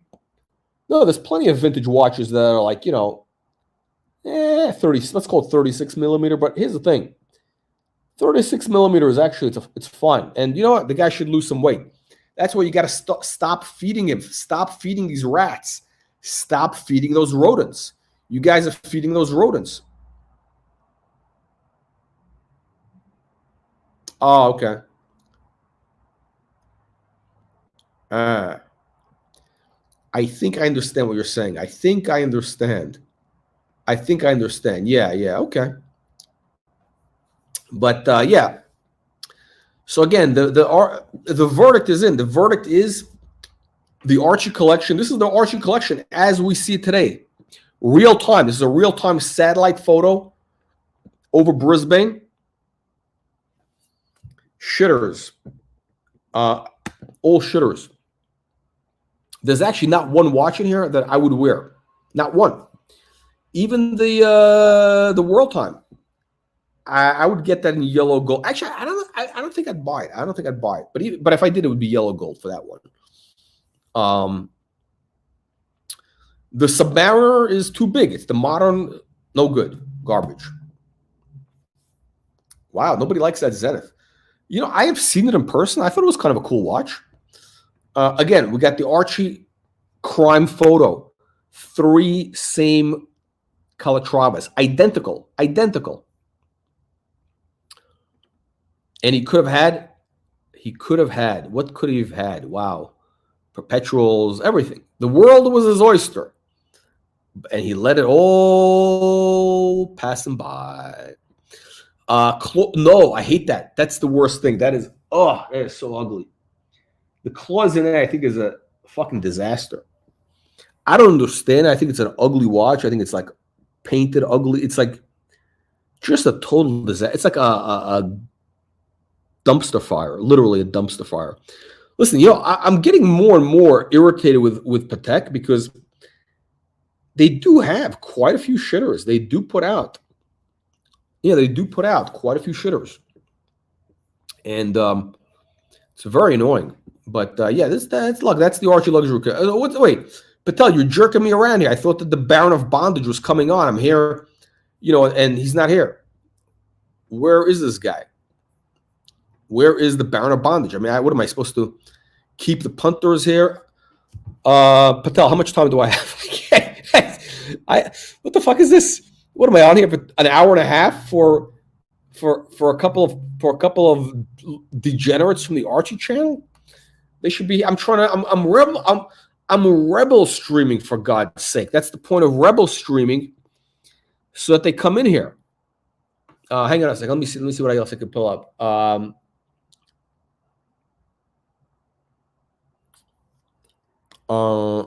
Let me see what else I could pull up. How about this? Let's roll. Let me take this off. Remove. That's report 2. Present.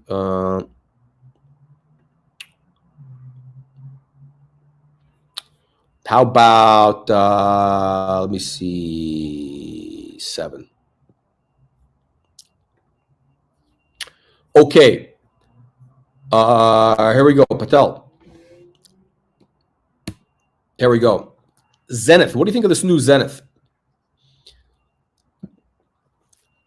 Again, rose gold. You got rose gold and white, which I think is a killer combination.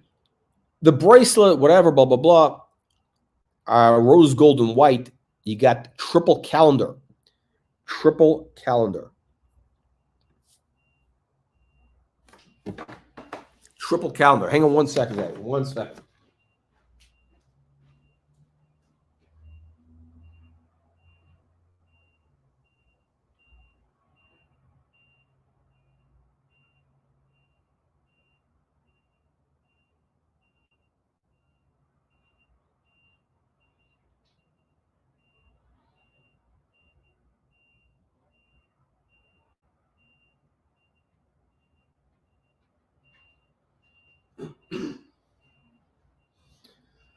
All right, listen, guys. I really do need some panelists. I can't do this myself. You know, this is like I really need some panelists, and I'm also looking for.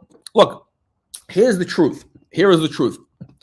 I'm actually, you know, my background is. I'm not gonna tell you about my background, but look, I'm looking to create a serious platform in the watch space. And I mean, serious. I'm not in it for the super chats. Okay, I'm in it for like I'm talking about like think of like a Hodinky, but like without all the assholes, but like a serious type of thing, right? So I need some, you know, panelists. I need some, you know, contributing writers, speakers, whatever, right? We need to create content, interesting content for the punters. Content for the punters. That is my goal, to create the best watch content for the punters, but serious watch content for serious punters, aristocrats only. Okay, aristocrats only. There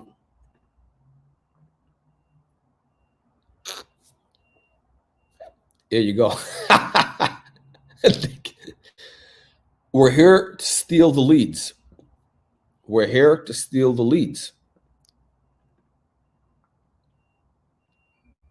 The original recipe. That's going to be it. That is going to be it. Oh, the Joey Merlino. You want to see the Joey Merlino stuff? You want to see the Joey Merlino stuff? Okay, hang on. Disengage the time bomb.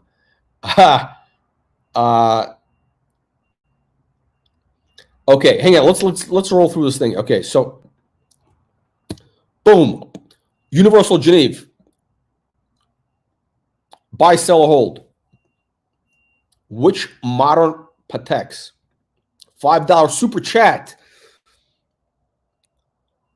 What is that with fight you off meaning? Wait, you mean which I don't like? Is that what you're saying? Which ones I don't like? Is that what that means? This is a beautiful watch. Tri-compacts. I would love to have a tri-compacts. I mean, like, you know, there's not a lot of watch. I mean, like, there's not a lot of watches I'm interested in. I'm interested in maybe a tri-compacts. I would love to have a nice Universal Genève. I'd love to have maybe a meteorite dial date with the baguettes. Maybe a Royal Oak, a proper 37. That's about it, but it has to be at the right price. I'm not really like, I'm not chasing anything. Which modern Pateks I don't like? You know what? I got to tell you something. It's going to be a long list. I actually don't like, I pretty much don't like the whole catalog at this point. They're too big. I mean, really, they're just too big. I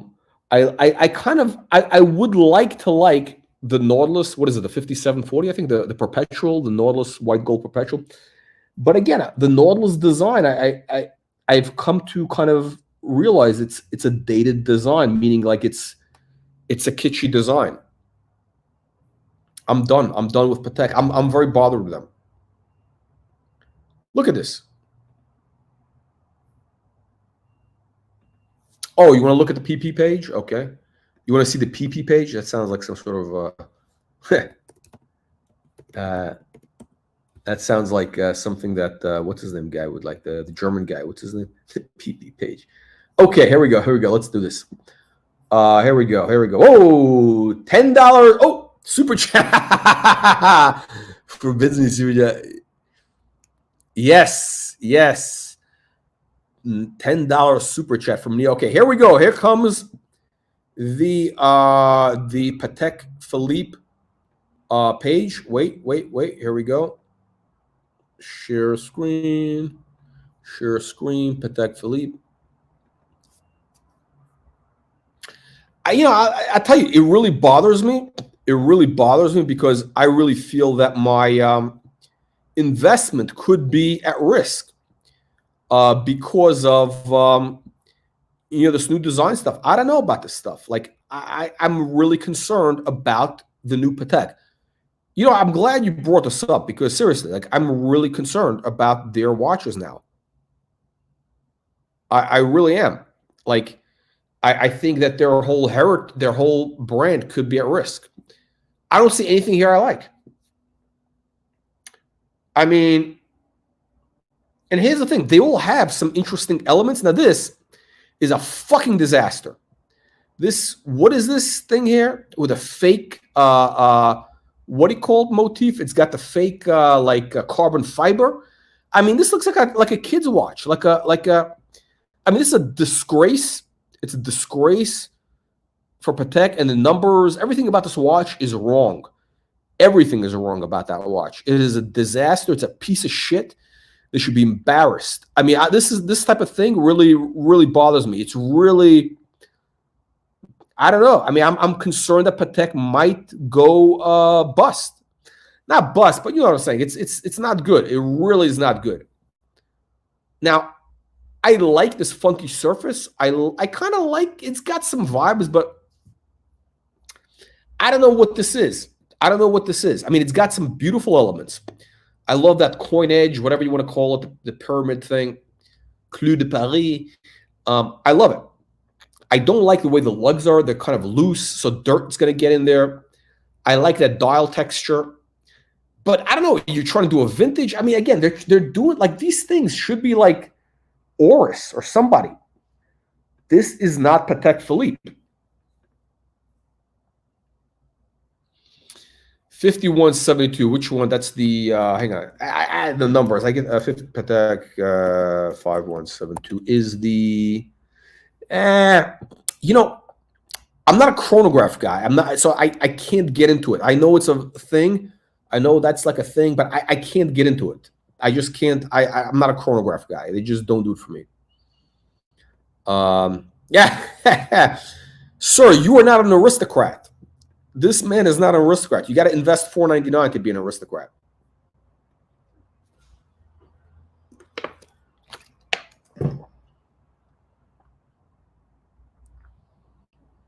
Yes, something is wrong. Something is wrong in the world of Patek. I'm very concerned. No, listen. As far as I'm concerned, the Nautilus range, here's the problem with Nautilus. That's kind of like their only semi-modern watch. By the way, these are beautiful. I mean, this is a beautiful watch. It's a little too big. Again, you get it. It's a little too big. And you know what? There's plenty of, older Calatravas, slightly different, whatever, that are out there for less money. I mean, what the fuck is this? What is this? I don't know what this is. I don't know what's going on with these people. Let's look at the golden ellipse. Again, and these are big, by the way. These are huge. I don't know. I don't get it. What do they have that's good? Okay. Oh, you get the Calatrava collection. Okay. You want to talk about Nautilus? Okay, let's do complications. Okay, complications. Okay, so here's the thing. The only one I really like is, you know, the perpetual calendar stuff, right? That's just my thing.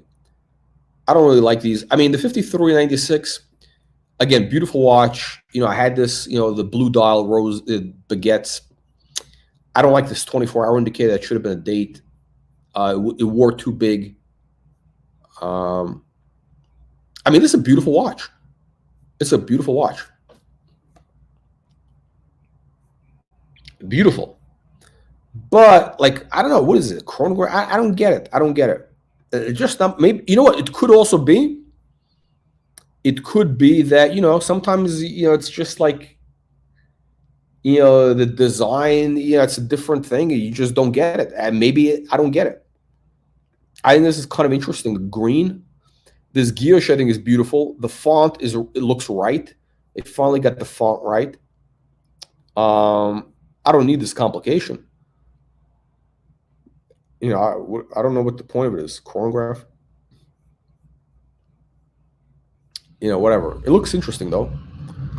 But again, I don't like these modern Pateks. Just I don't see a single one that turns me on. Nothing. And that bothers me. It really does. I would like to have something good here. Okay, oh, look at this. The Archie is here. The Baron, it's raining memberships. It's raining. What is it? We got to get that guy. What's his name? The OC guy, maybe he could sing. It's raining men, you know, raining memberships. Patel is making it rain. Patel is making it rain. Patel is minting barons. Patel is minting barons. Sadly, they're all late. They're all late to the they're all late for the stuff we're talking about. Yes, this is the place for the 20-year-old Bentley. This is the place. Marcelo Time is here. Marcelo Time. Ari Lang, World Time Chronograph, dog shit for, yeah. Okay. What do we got here? What do we got here?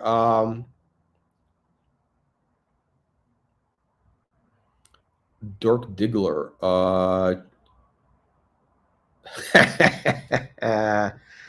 Okay. So what do you want, Patel? You want the Archie collection recap? I mean, you want the collection review recap again? Again? I mean, for the thing. Okay, we got Marcel. We got to get Marcel here. Hang on. Marcel, are you there? Yes. How are you doing, brother? Oh, you got the amazing sound quality. As always. Yeah, sorry, brother. Listen, we're going now to Food Expo. This is the Japanese Food Expo. So okay. I decide to wear today the Platinum Daytona for it. Oh, look at that. All right. Now, hold on. Marcel, it works, you know? No, it's good. The Japanese love platinum. They love the white metals. Now, let me get your opinion. I was talking about the Archie Luxury collection. And, you know, yes. I was telling the punters that Archie needs to be deposed as the leader of, you know, the spiritual leader of the Patek faithful, because, you know, he's leading people astray with, you know, naked Pateks, no boxing papers, questionable background. His taste in watches is questionable. And here we have on the screen, we have evidence of Archie's unfitness, his being unfit to lead the faithful, which is the collection. The evidence speaks for itself. This collection evidence speaks for itself. Again, we see the same. You know, we got.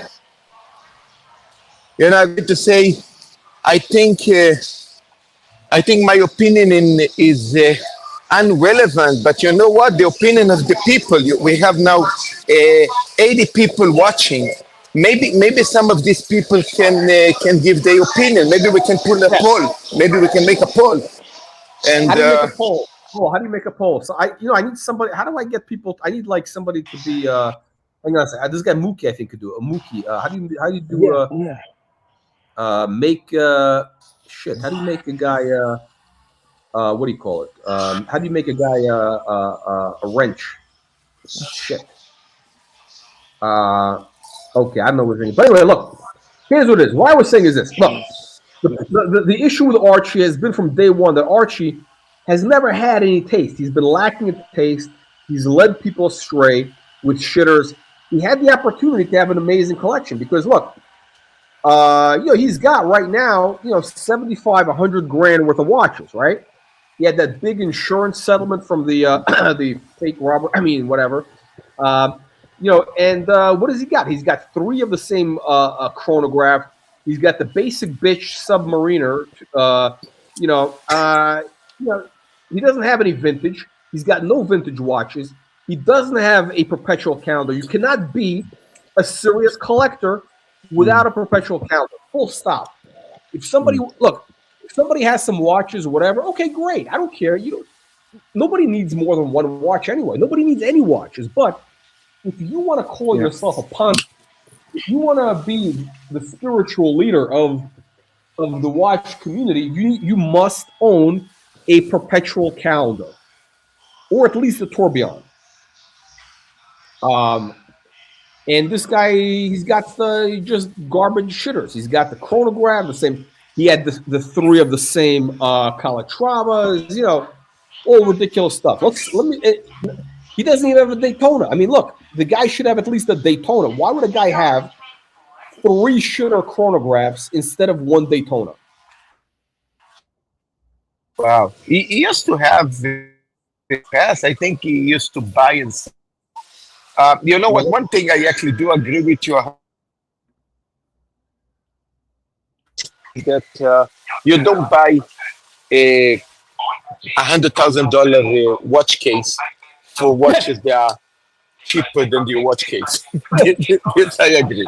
This I agree with you 100%. I mean, you got a Louis Vuitton watch case. If you have a Louis Vuitton watch case, which is like what, 10 grand plus, you better have a couple $100 grand in watches. You better have 250 grand in there.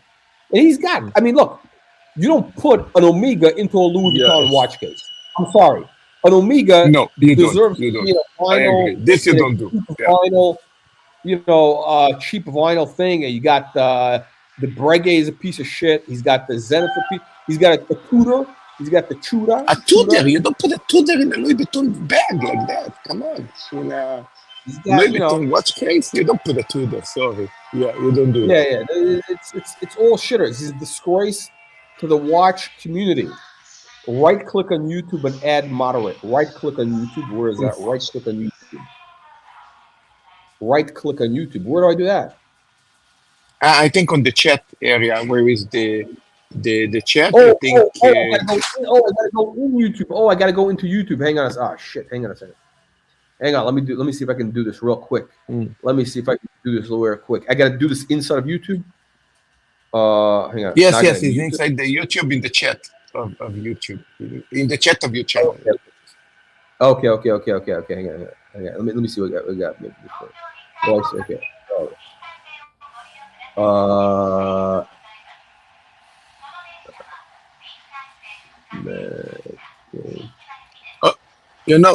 Soon we need if the pontiff cannot be our pontiff no more, we need a replacement. We need a replacement pontiff.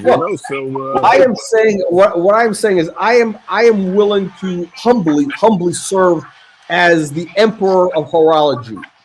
I'm crowning myself emperor, but I'm here to serve the community. I'm here to deliver serious content and bring in people. I'm going to bring in people who, anybody. I'm looking for people who, can add content. I'm looking for people who can write stuff, because that's really what I do. I mean, this is like, I'm not in it for the super chat business.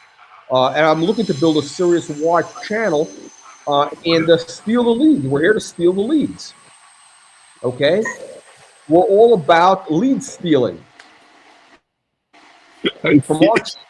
From Archie and from Tim. Okay? So, okay, did the Mookie, where's Mookie? I don't see him now. Where's the Mookie? Hang on, Mookie, here we go, Mookie. Okay, Mookie, here we go, Mookie as moderator. Okay, here we go. Okay, we're done. All right, bottom line is this. Look, the world is going to hell in a handbasket. Patek Philippe has garbage watches that they're putting out.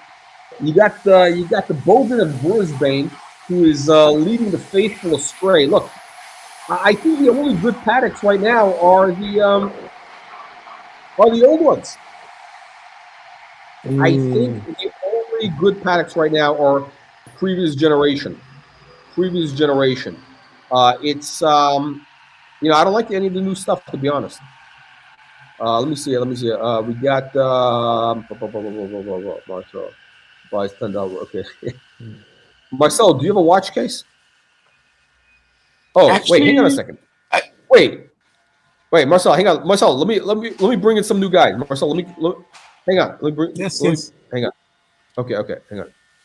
Wait, am I limited to how many people? Where's Curly? Wait, where's Curly? Where's this guy? Hang on a second. What the fuck is going on? I don't see anybody here. Wait. Oh, fuck. Baron. Jesus fucking Christ. Oh, do you know what it is? Strunzo stu cazzo, ma che cazzo sta a fare? You know what the problem is? I just realized. You got low rent StreamYard. I had 4 windows open in Stream. I had 4 windows. I think I could only have 4 windows, and you're basically hiding it. Oh, because I have the stupid stuff here open. My man, we gotta look. You just got sent over by our CEO. He linked. Archie ended, and unbeknownst to Archie, his show audience linked to you. You got 72 people. Let me do you a big favor. Here. Patel bought 5 Baron memberships. The receivers of his membership gifting was Robert Taylor, Watch Lux, who's a big fan of yours. Justice, yes. Yeah, New Jack City. You're gonna love New Jack City. And then you got Junior Johnson. So those guys were gifted Baron memberships from Patel Philippe. I think you're caught up on that. Did you catch up on all your super chats? Hang on. I think I did. Now look, I am I'm trying to see where do I see the new Barons, because I don't see them on the stream. No. They don't come up on StreamYard. What they come up on YouTube. Now, what are you streaming off of? Are you using a Chromebook? What are you kidding me? I'm using a Mac. Okay, so can you split screen to where you're watching your stream on YouTube and also on StreamYard? Then you'll be able to pick that up. He just gifted another 5 memberships. Okay. No, I don't have. I only have one. They only show up on. They only show up on. YouTube. Okay. No, I'm gonna have. Look, I need to bring in a producer to do the stuff, because look, this is. Listen, I'm here. I'm not here for watch talk. What I'm here for is to do a little bit of negotiation with you, a little help. Okay. You need a little help in scheduling. You need a little admin help. Now, yes, the guy who does admin for almost all. I'm going to call this the Archieverse, channel friends. Friends of ours is Mookie. Yeah, friend of ours. Yeah. Mookie. Okay. So Mookie's a friend of ours. If Mookie is definitely a friend of ours. So if you wanted to, I don't know what StreamYard package you have, but even if you have the lowest package, you're allowed 3 admins. So you're an admin because you run your show. Okay. And what you could do, you've already communicated with Mookie via email. You could send him an invite to be one of your StreamYard members. That will make him an admin. Okay. And this time slot that you have right now, see, I really believe you're wasting your talent by not how could we say it? Coordinating your time for the biggest impact for the Archieverse audience. So that's an after show. Instead of Rebel streaming, you do an after show. Now, let me get something straight. Barry, were you banned? Yes. No, that's why I Rebel stream, because I was kicked out of Archie. Archie invites me on. We're creating content. We're creating some levity and controversial content. Compelling. No. I had legitimate. No, I actually came on. Look, there's a little bit of trolling. You know, I do a little bit of trolling. We sprinkle a little trolling with serious content, right? You got to do that. And you know, look, I had a serious question for him about his mysterious provenance, the mysterious provenance of his, you know, chipped Patek, right? You know, and especially for a man who claims to be the leader of the faithful. You know, you can't have the leader, a pontiff, buying a modern Patek, you know, with no box papers. It's unheard of. It's unheard of. Well, I mean, the one thing about Archie, he got crazy. He got all bananas. Well, he doesn't do anything. Listen, he's very threatened. He's vulnerable. He's a little bit intimidated. He's not his own self. But you know, the one thing about Archie, he never does anything conventional. You see, like Tanzil, I mean, he would never buy a damaged layaway, you know, hand me down, no papers, you know, mishmash together, you know, non-matching box. Yeah. But that's look. You know what it is? Look, it's the equivalent. It's the equivalent of buying a salvage title Ferrari. That's what it is. Archie basically got that salvage title Ferrari. You know, it's got a story. You know, maybe it wasn't flooded, maybe it was a little bit, you know, but it's got the salvage title. He buys the deal. Archie buys the deal. You know, Tanzil buys Tanzil, he'll pay the little extra for the whole package, the whole provenance. You know, Tanzil will buy a fucking watch just to troll you. He'll drop $48,000 just to buy the same exact watch, only the updated model, non-damaged model, full set. I mean, that's what you're dealing with here. So that's the caliber of people that you have in your chat right now. So this is what I'm saying is, we're here to attract the aristocrats of the community. We're talking about high quality watches, no shitters, no Omegas. Well, no, that's your department. You're well rounded with the watch talk with an attitude. I'm not good at the watch talk stuff. Curly, wait. Now here's the thing. Now you're a resident of Chicago, I know, right? Chicago, right? Chicago area. No, not directly. I don't live directly in Chicago anymore. I'm in what they like to refer to as the northwestern suburbs. Oh, okay. Oh, you're very upscale. Okay. No, not upscale. I'm in a very, very blue collar neighborhood. Now, hang on a second. Now, here's the thing. Yesterday, I wanted to have you on for the review of the Joey Merlino collection. Are you familiar with Mr. Merlino, with Don Merlino? Oh yeah. Recently in the wind. You know, recently fresh out of federal penitentiary. Yeah, sure. And I wanted to get your opinion on the piece. And I thought you'd tune in. I thought you would join because I wanted to get your opinion on his collection. He's got some nice watches. Of course, I had certain suggestions. I hope you took them as, Unfortunately, my friend, I right now I don't have a schedule that I literally cannot abide by any kind of a schedule. I'm kind of like poison at your convenience. Okay. Hang on a second. Hang on. I could show you. I could get your input right now. Let me see if I could pull up. Have you seen the video? Have you seen the Joey Merlino video? No, I don't. I don't follow like. There's a whole new gangster genre on YouTube now. No. Oh yeah, there is. There's a whole Joey Merlino show, the Sammy the Bull, the fucking Michael Francis. No, not my. Yeah. I don't believe in like fucking YouTube mafia guys. YouTube mobsters. Mafia influencers. Popcorn. What do they call it? Popcorn gangsters. I don't know. It's different genre. I don't. This YouTube thing, it attracts a lot of mental illness, my friend. You know that. Wait, no, hold on, no, but those guys, those are legitimate guys. Joey Merlino is a legitimate guy. I mean, Sammy the Bull. I mean, they're a legitimate guy. Well, I mean, yeah, okay. Right here, real quick. Let's run through this real quick because I want to get your thoughts because I think you've dealt with, shall we say, people in the relatively affiliated or vaguely, you know what I'm saying, right? Guys who are vaguely, whatever. No such thing as the mafia where I'm from. No, there's no such. No, there's no. But there's people who are. Listen. Look at this guy. Look at. I mean, look at him. What's Trump trying to do? Get the fucking union vote in Philadelphia? What was he doing here? Hold on a second. Okay, now here's let's go to the watches. Okay, we got a little background here. Okay, okay, here we go. Here's the watch. Now look, the day date. This is the classic. Look, if you're gonna be the boss, the Sopranos watch. Yeah, the Sopranos. No, but I know a little bit about watches, but not much. No, but he's got the 40 millimeter. Tony Soprano had the old one, right? He had the old 36. This is the new same watch, but this is it's heavier, better thing. Now here's the thing.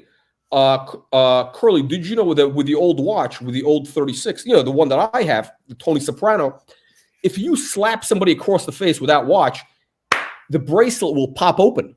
It'll pop open. Oh, it doesn't have the safety clasp. No, the president's bracelet, right? It's a bracelet unique to this watch, no? Yeah, but it'll pop open because it's a cheap clasp. The old Rolexes are cheap. This watch will not pop open, and it's heavier. So when you give somebody a pimp slap, you're not going to be embarrassed, and they're going to get the message. You know what I mean? It's a heavier watch.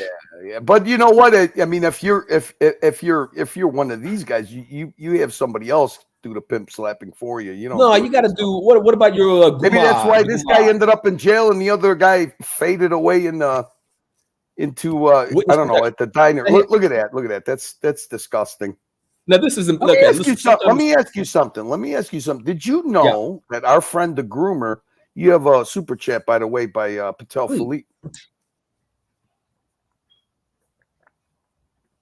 There we go. Joe Bananas. Oh, well, those are old school guys. It was probably a rose gold. Joey Bananas. Joe Bonanno family. Actually, from my father's hometown of Sicily. Oh, where? Lascari, Sicily, right outside of Cefalù. Where the hell is that? Is that like at the bottom, or where is that? That's in Sicily. That's central Sicily. No, but where? It's central. Lascari is just outside of Cefalù. The actual real capital. The real capital of Sicily is Cefalù. Palermo. Not Palermo. Okay. I mean, the name only Palermo is, Okay, I visited Sicily once. And I got that it was weird. It was a weird vibe. Like completely, you're no longer in Italy. You're like in some like third world. Like it's totally different. It's like it is totally different. Yeah, you don't want to be a tourist. Place. You don't want to be a tourist there. No, beautiful. I mean, place, nowadays it's different. Nowadays it's different. Nowadays it's more.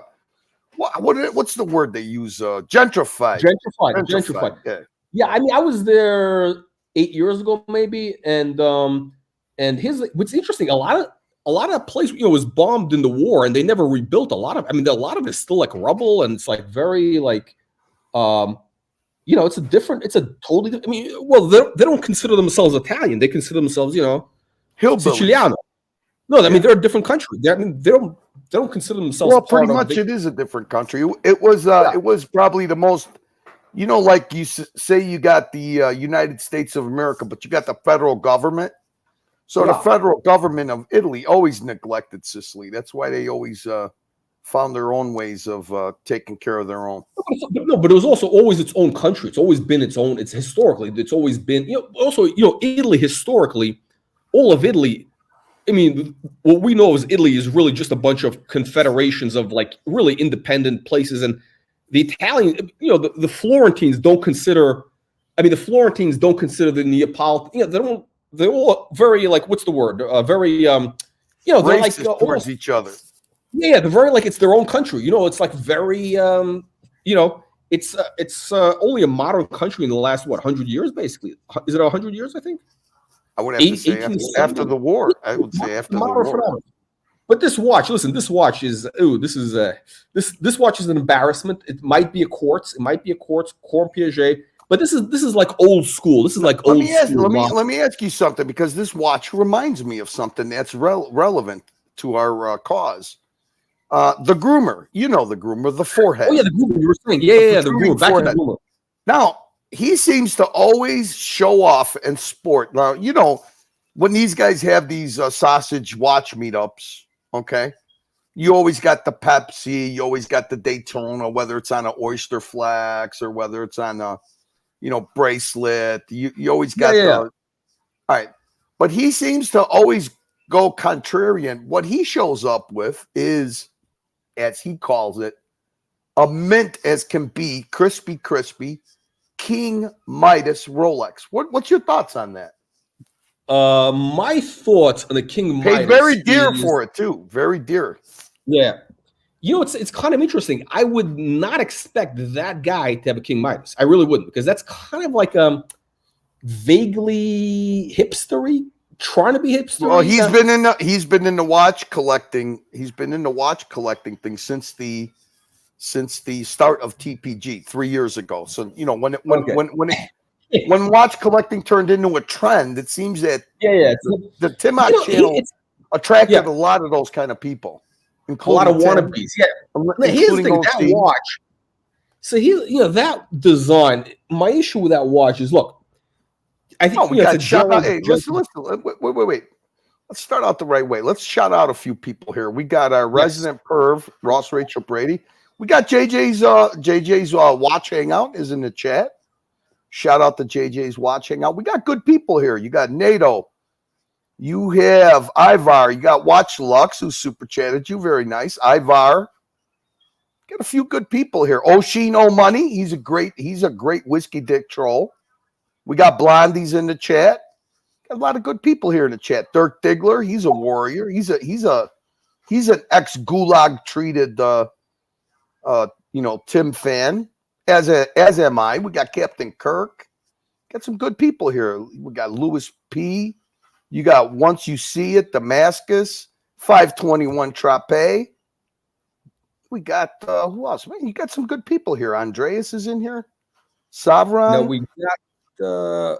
You see what I mean? You see a little difference with a little bit of coordination. You see the kind of difference it makes. 73 people in the audience. This is listen. If you're going to steal leads, if you're going to build an empire, if you're going to build an empire of barons. You got to do it the right way. You can't start out, being a person of conflict. You have to start out with an open hand, a hand of camaraderie.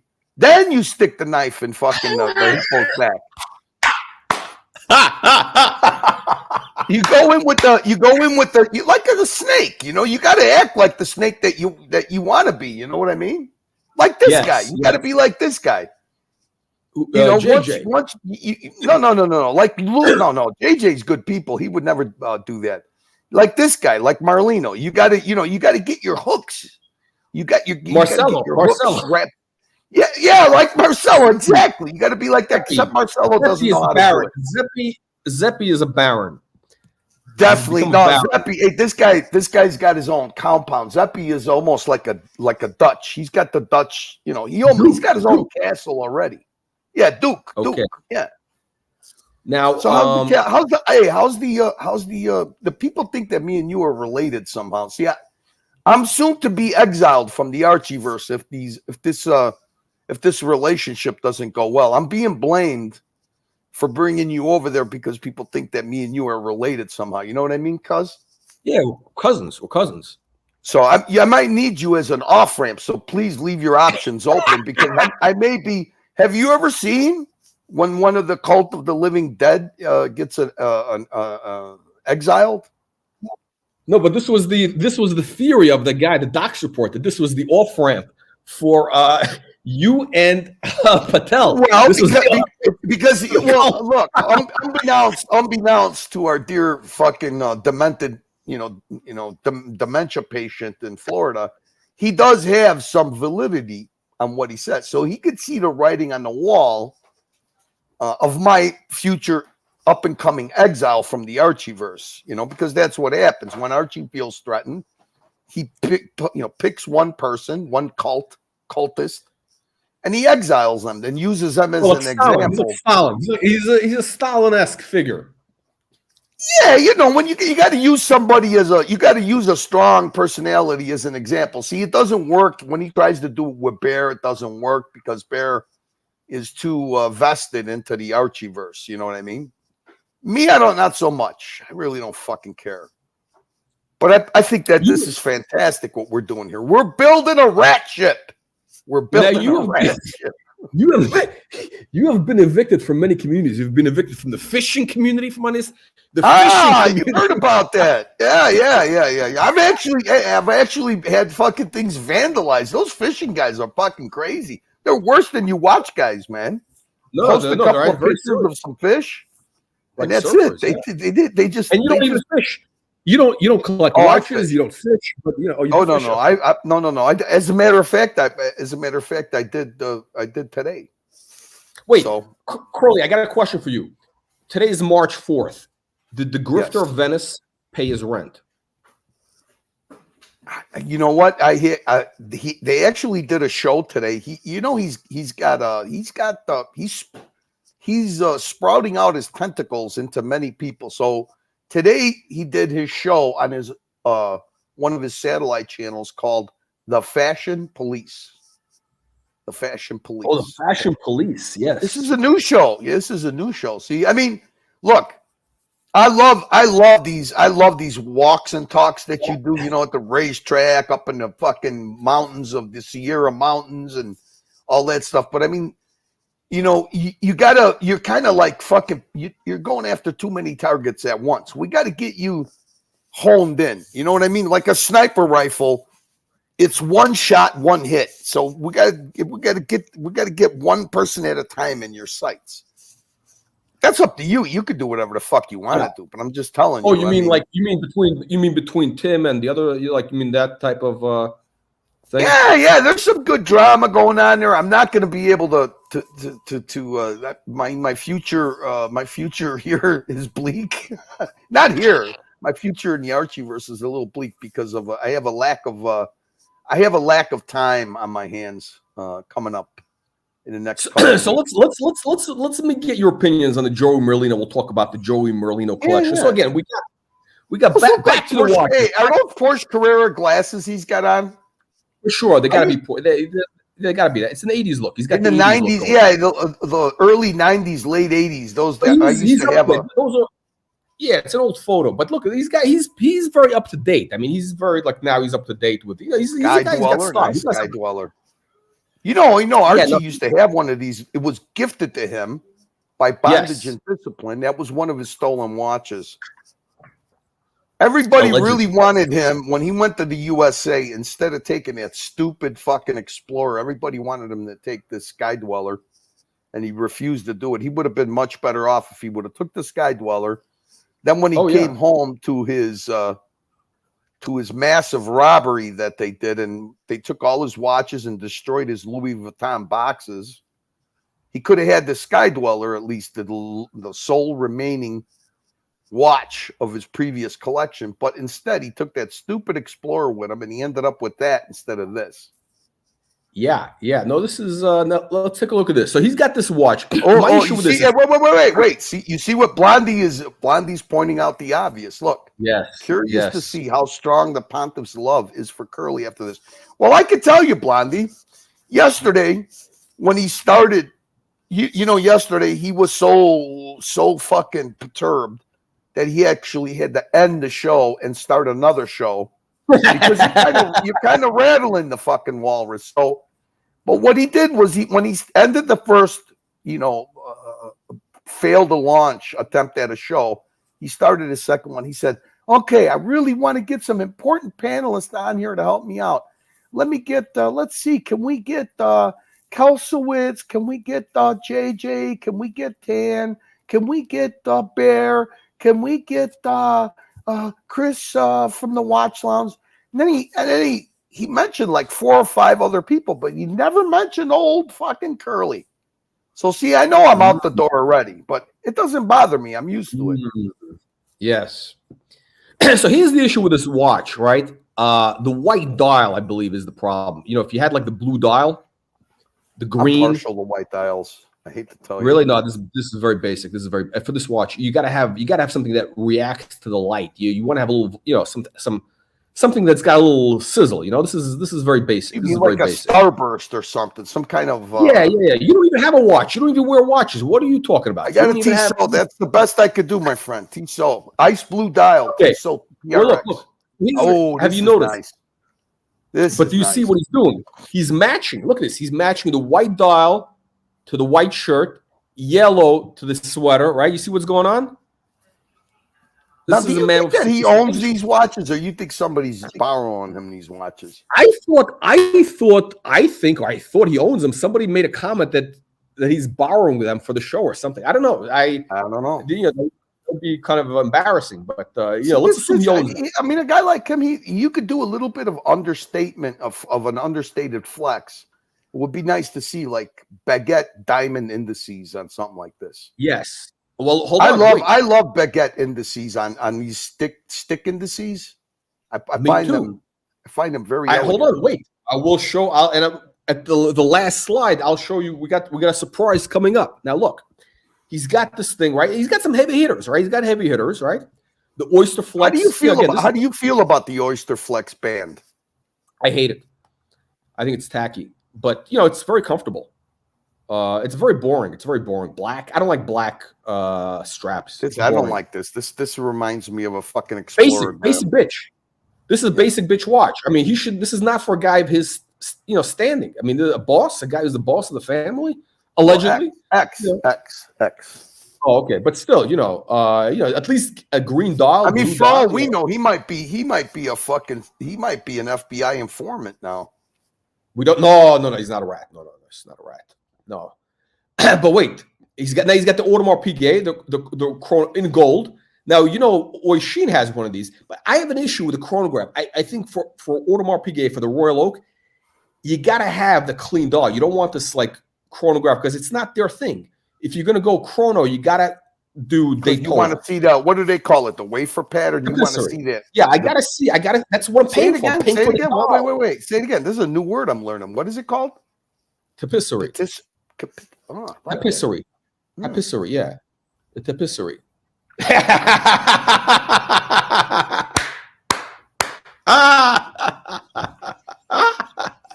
Blondie's loyal, man. Blondie is loyal.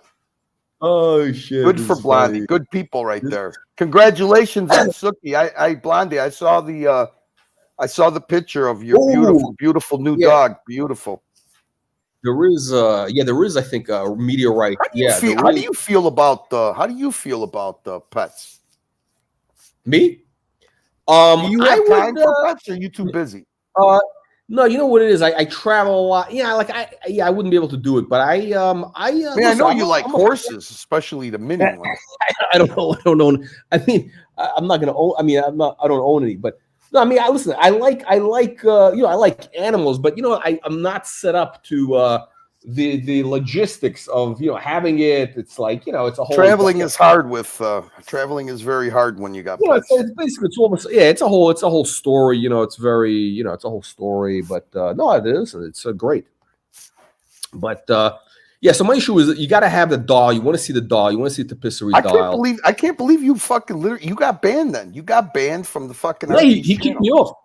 I told you. Also, listen. I've had. No, but Are you banned in the chat too? Oh, they took away my wrench because I came into steel leads today for the live stream. I came into steel leads. They took the wrench. They took the wrench. This is not good. They took my thumb. The bed bug took my thumb. This is not good. This is fucking not good, pal. Did you see The Pope of Greenwich Village? You know that movie, The Pope of Greenwich Village? Do you understand I may have, but I don't remember it. It doesn't ring a bell. I'm not a big movie retention buff. Wow, no, The Pope of Greenwich Village is an amazing movie with Mickey Rourke. You know Mickey Rourke? This is like a movie from the mid-'80s. Basically, it's Mickey Rourke and what's his name? Mickey Rourke and what's the guy who's the brother of the redhead? What's her name? The redhead, the famous actress. What's her name? The red hair, the one who was Pretty Woman. What's her name? Roberts. Eric Roberts. Eric Roberts. Yeah. Eric Roberts is amazing in this movie. It's like it's basically about these guys like in Little Italy. They're like part of the mob, whatever. They bet on a race horse. It's a whole. You got to see the movie. I don't want to kill the ending. But there's a line about the guy cuts off his stuff. It's a whole story. Anyway, so that was the reference. But here's the thing. So yeah, you got to see the tapisserie dial. So this watch, in my opinion, is a mistake. This is a mistake. Now these are my suggestions. These are my suggestions for the Dawn. Ooh, a lot of color, man. A lot of color. You like color. Listen, for a man of respect, you got to have some color. No, I see it. I see it. And you got to have the rose gold. You got to have the rose gold. Well, look, if you want to have the modern watch, I mean, you know, you got to go with. I'm surprised that you picked this AP. Oh, it's a perpetual calendar. What do you mean? AP is an amazing watch. Oh, why? Oh, you mean because I thought you didn't like it. I thought you didn't like because it covers up the compissary. No, okay. The capiche style. The capiche style. Yeah, no, but here's the thing. Okay, so, it does look beautiful. Say I mean, fucking A, man. Yeah, so I did say this. The only time you can get it, the only time you can get away with it is in the situation where it's the perpetual calendar, because they're known for the perpetual calendar. That's a thing. So complication. You make an exception. That's the exception to the rule. That's the exception.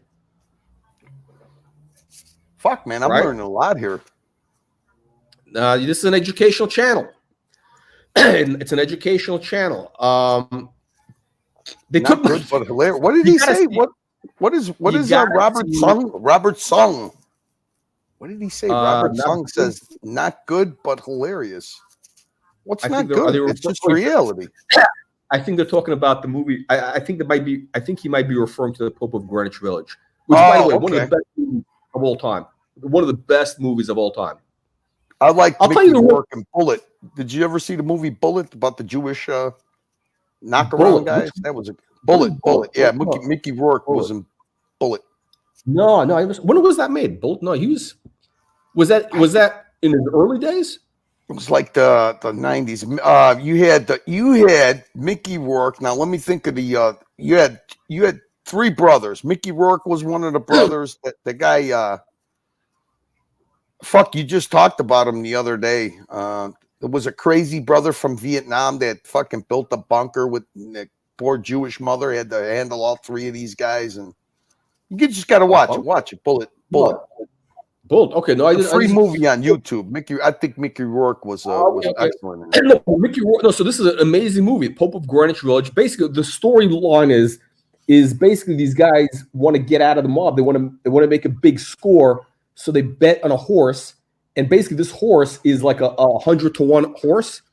But what the public doesn't know is that basically they said the horse is the son of like a champion horse, because one of the jockeys jerked off like the champion, because that the sperm is expensive.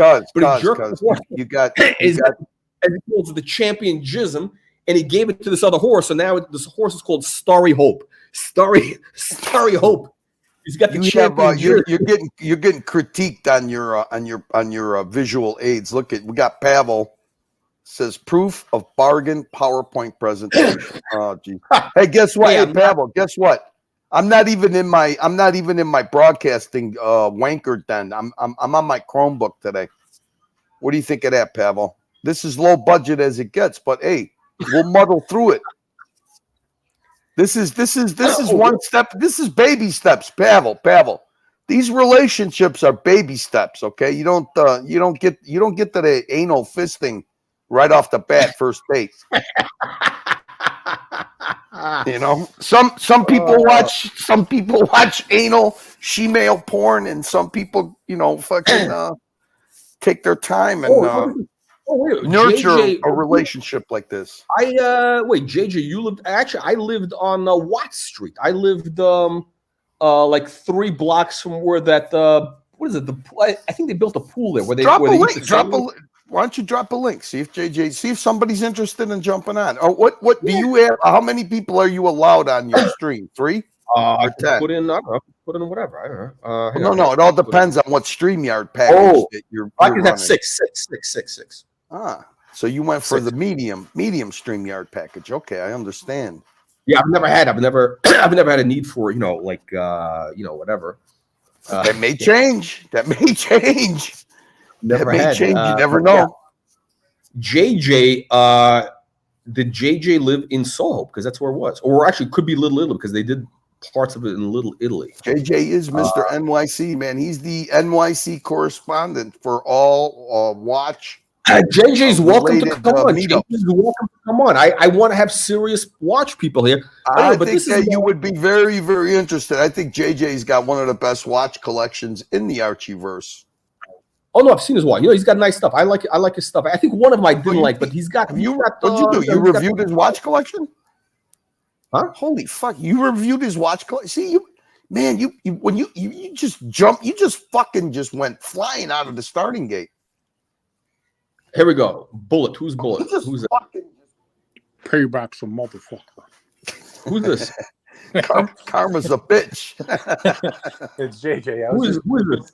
I did that for Curly. That's a Bullet reference. Oh, JJ. Oh, we got the legend. Wait, Jay, this is an honor and a privilege to have the legend on here. Are you here to steal leads?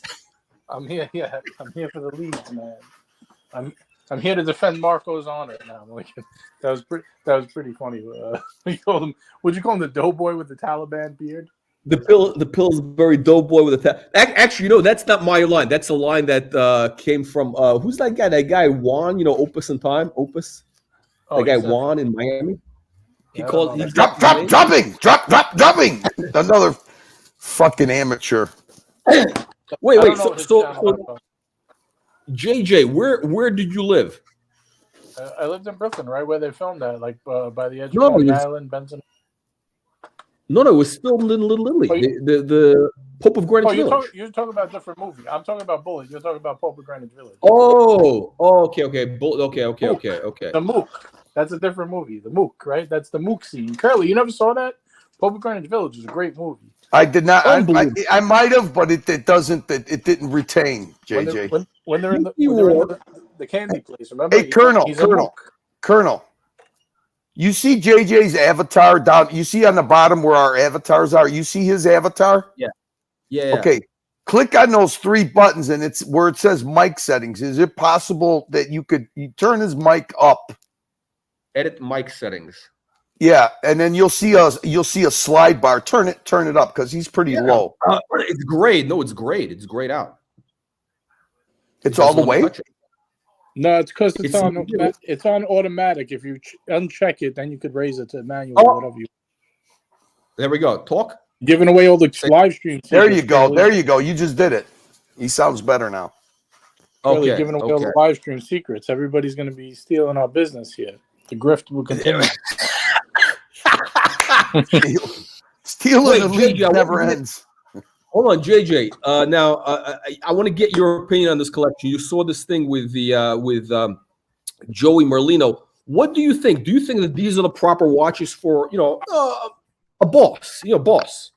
I did not see this at all. What does he have? I don't know what he has. I didn't see this particular. You didn't see? I saw that clip. Oh. I'll walk you through real quick. Me the clip of Marco. Okay, we have seen 5 watches that we know of. We got this, which is the basic homage, the champagne, right? Champagne dial. I have this with 40 with the silver dial, but yeah. Okay, he's got the champagne dial. I told you, the thing is about this is better than the 36. Now Curly doesn't know this, but with the 36, the old one, if you slap somebody across the face, the bracelet will pop open. Right. This one got the ceramic pins. It won't do that. It won't pop open. Now he's got the shitter. What is this? I don't know. Is this a quorum? What is this? It looks like an old Cartier. I think. I don't know. It's hard to see from here. Let me see if I turn this around. I don't think the Cartier. Oh, that's a Piaget, isn't it? It's a Piaget, isn't it? Some sort of Piaget or quorum. Some one of those 80s. That's like old school. That's like old school Rado or Rado. You have value at $250. Those are going for like $20,000 now. Nah, I don't know. Nah, it's not the core. The Piaget, those Piaget polos are going for good money. Look at this. What do you think? He's got the Sky Dweller, but with a white dial. Curly. I don't like. That's white. Probably Archie's, right? Is that Archie's? It is. It's fresh out of Brisbane. It was shipped from Brisbane, right? Through the Albanians, the Albanian connection. Oh man, he's got the white. He's matching. He's matching to the shirt, right? But what do you think? Do you think it's kind of basic? No, it's basic. Isn't it a little basic for a guy like this? I'm not a fan of the Sky Dweller, to be honest with you. But I get having it in the steel. You know, for traveling, you don't want to be a little more low key. You think he's worried? Do you think he's worried about what? He's getting robbed? No, I mean, look, anyone could get robbed, right? Anyone could get it. It wouldn't be any exception. But I would go blue dial if I was him. I mean, come on, get it in boss blue, not in wimpy white. There you go. There you go. You got to have, you got to get, this is like the basic, basic bitch white, blue, that green, minty, again, my issue with it, tell me if that's what you have, is I think it's a little bit too big. It's a little bit disproportional. Like the head is too big for it's a little bit off. And he's a slim guy. He's a slim guy too. I mean, I would chuck this off and get a Pepsi if I was him. Now, what about this? He's got on an Oyster Flex. You see, he's matching. He matches to the outfit. Yeah, it's very mob looking, but I pass on this. I don't like it at all. Pass. Hard pass. You know what I get instead of this? I'll tell you what I get instead of this right off the bat. I get another day date with the black onyx dial. Ooh. With the full bracelet. And ditch this. Same price. Baguettes. With the baguettes. No. Yes. Black baguette.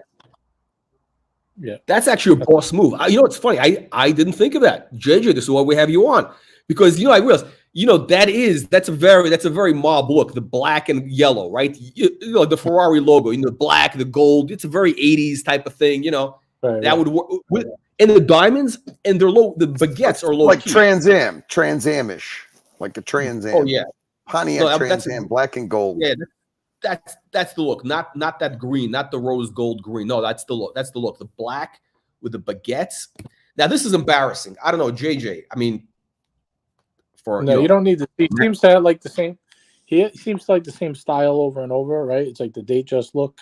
Anything that looks like a date just, day date, Sky Dweller. I mean, too many of the same looks. You don't need that.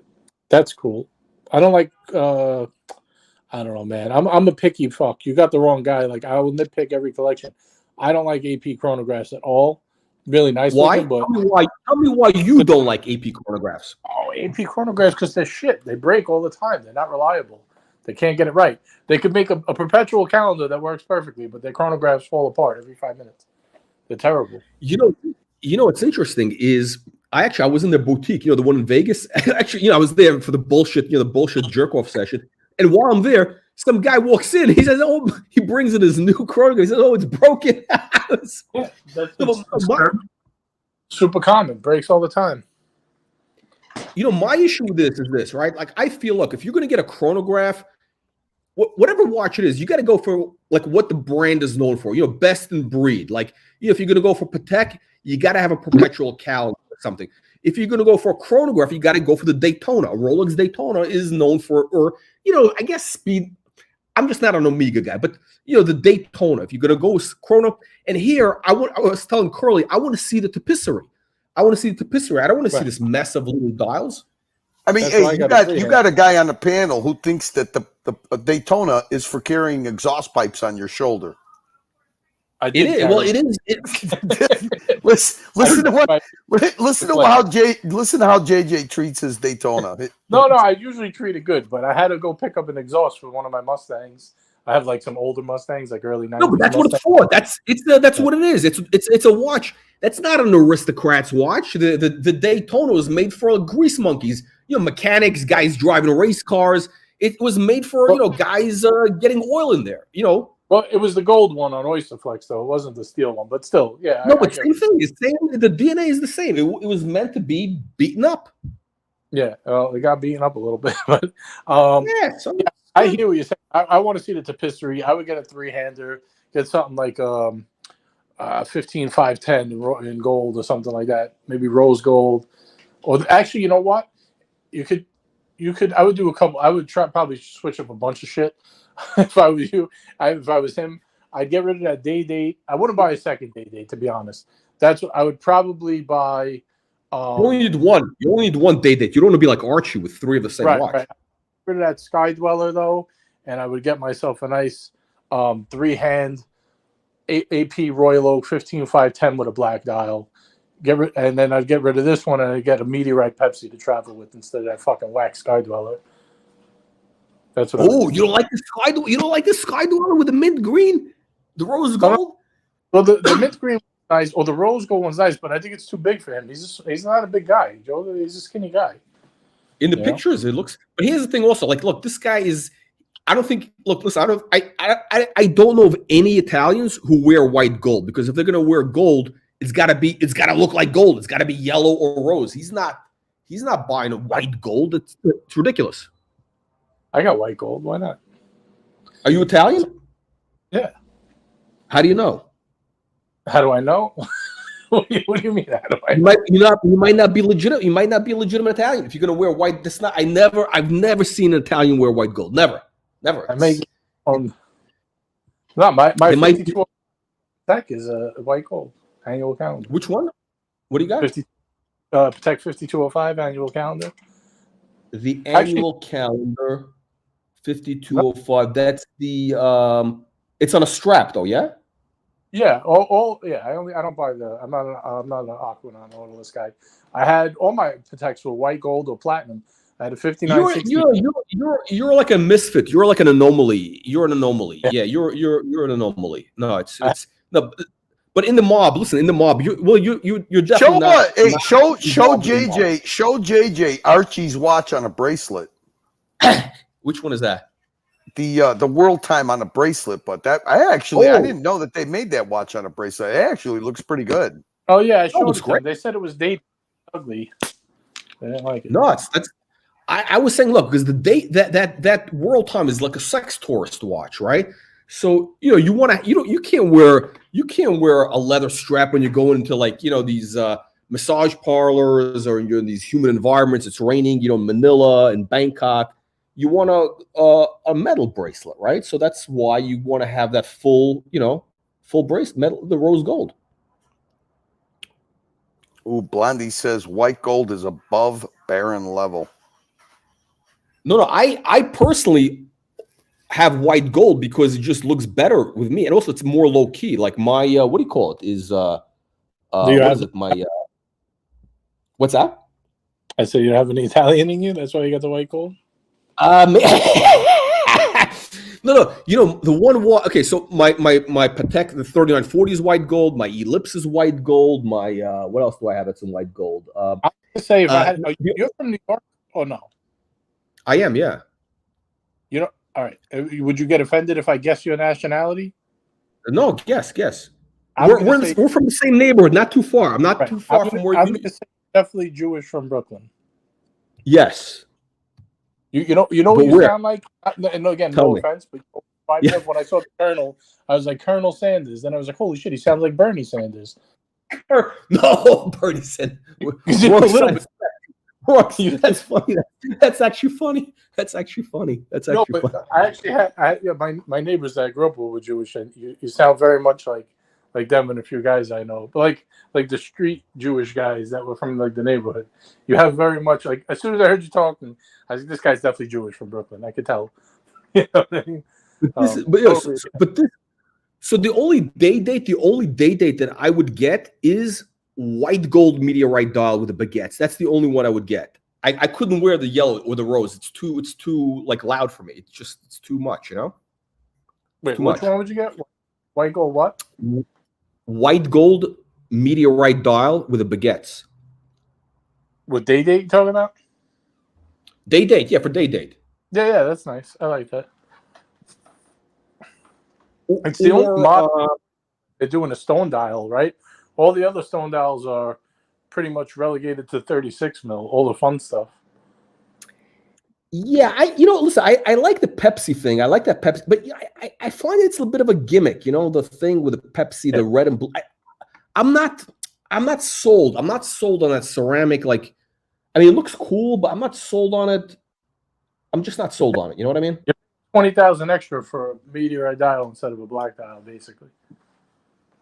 Yeah. No, it's for me the what do you call it? The day date, the white gold, the meteorite dial, the diamonds, the whole thing. It's a very, it's a unique thing, because you get this thing from space, right? It's from outer space, the meteorite. You got the diamonds that are from the ground, from the hard to get, right? It's a rare thing. Well, before the lab. What do they call? Blood diamonds. Yeah, whatever. the cargo. Yeah, I don't give a shit. Yeah, it's always been that way, right? The gold. Conflict. This whole thing. Yeah, but this whole thing, the scam with the whole these companies doing ethically sourced gold, which is a bunch of bullshit. It's like that what is it called, the ethically sourced coffee or whatever it is. It's just a way that it's like green cars, green construction. It's all a fucking SJW fucking handled it. Virtue signaling. That's all it is. It's a big actually big the most ethical diamonds are lab grown diamonds, and they're going to be, that's probably, if they market it the right way, they're going to be taken over in the future for sure, because there is no anything that involves mining in a third world country cannot be done ethically. It's impossible. Oh yeah, no, for sure. No, it's the way it is. That's why they can't. That's why they can't. That's why it's so impossible to mine lithium in America, which we have more lithium than Pakistan and India put together. But they're just not going to allow it to be mined. Now, JJ, would you get this Perpetual, the AP Perpetual? Which one? Let me. Is on the screen? Gold. Rose gold. You have a picture of it, or it's right there. It's on the screen. It's on the screen. Wait a minute. Why don't I see it? Hold on. I still see the four. Where are you? I'm sorry. I'm on my phone. It's really small. Now I see it. Yeah, that's beautiful. That's beautiful. Yeah, I love that.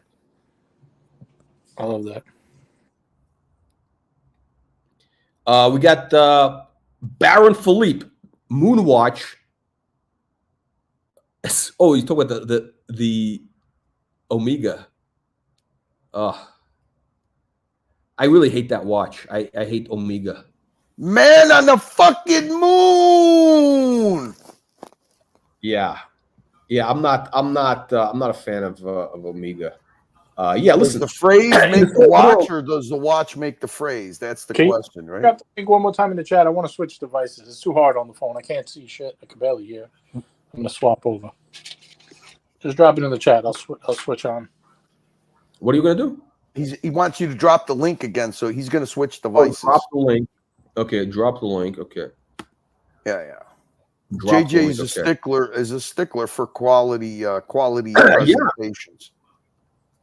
So apparently, what do you think? You think it's going to be? Is it too hard to coordinate with you, or what? What do you think? No. You tell me what time is because I think it all depends on. For some reason, I think it all depends on we designated coordinator. I don't know who that's going to be. I mean, if Mookie would like to volunteer with that process, maybe you could make him an admin for your channel, and that would help everybody out a lot.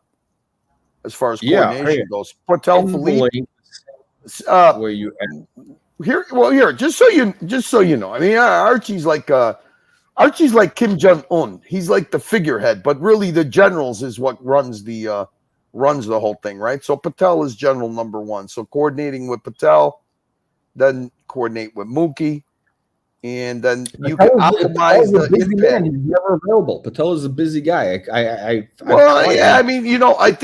think with Tan, I mean, I think afternoons work better for him doing, watch talk like you're doing with JJ. Like I said, there's different factions in the Archieverse. There's the drama faction. There's the, the insane fucking way out there. Don't try to understand what they do, but they're funny faction. Like Ross Rachel Brady. And then there's there's like the serious watch talk faction. So there's a lot. It's a multifaceted universe. Yeah, it's like the rainbow. It's the whole rainbow thing, right? The rainbow coalition. you being banned is probably not a good way to. That's kind of hard to fucking. No. Listen. So Archie, I can't believe you got zapped already. Listen. This is so. Archie, kicked me off the stream yesterday. The time that I did the thing with what's his name with young Brandau, he, I I thought I was helping him out, getting people and thing, and he put me on mute. He muted me. Wow. Yeah, well. Hey, look. Not everybody's as understanding as far as you're an uncut diamond. You're an uncut diamond. That's the way I see it. I see, you know what I mean? Because you're an uncut diamond, and it takes patience and perseverance to cut that diamond into a flawless, brilliant, SA1 or whatever fucking, color flawless diamond. It takes a while. This guy Zeppy, he's got the meteorite. Oh, he's got it. How long does it take to get? He's got a nice watch collection. He's got a diverse watch collection, Zeppy. Yeah, there's a lot of good people in the Archieverse. It's worth. What does this mean? Walkout or dark alliance? What does that mean? What is that? That's That's like a. Some people have that viewpoint that once you join alliances with Archie, you're joining the dark side. That's kind of like a Docs report narrative. That's fun. Like I said, there's a. It's multifaceted, but right now it's going to be lacking in the drama department, and I don't know if you want to continue doing internal drama when there's so many other targets that we could do exterior drama. Like, yeah, of course, yeah. I'm not interested like the fucking draft dodging fucking Ukrainian one-eyed grifter. We got the groomer. We got the groomer. We got. By the way, we got interrupted. You were asking about the King Midas, right? Maybe Jeju will jump in. And I think, the King Midas. Oh, Mookie just confirmed you're not banned. I'm not banned? No. I was kicked off. And today I tried to come in to steal leads, and my wrench was taken away. Well, Mookie has the ability to change things in the Archieverse without Archie knowing about it. So does Patel. So anyway, the King Midas basically is.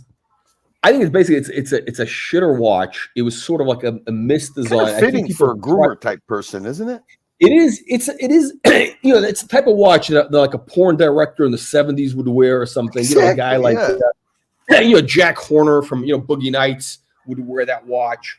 The producer, it would be like a Ghislaine Maxwell would wear a watch like that. No, she's classy. No, she's very classy. No, that watch was basically like a miss. It was a misfire. It was, look, that watch I think was known for in the 80s, like the early 80s, like drug dealers in Miami were wearing. It wasn't like it was just kind of like a misfit watch because it's just a funky. It's too what is it? It's like got the weird. It's just too goofy. It's a goofy. It's a gimmick. It's a gimmick. You have a super chat, buddy. We got a super chat. Hang on. Baron Philippe, the Narc. Who's the Narc? Oh, he's quite a special character. Yeah. What is this? I don't know what that is. Look. I mean, right now he's for some reason he's either on strike or he's walking.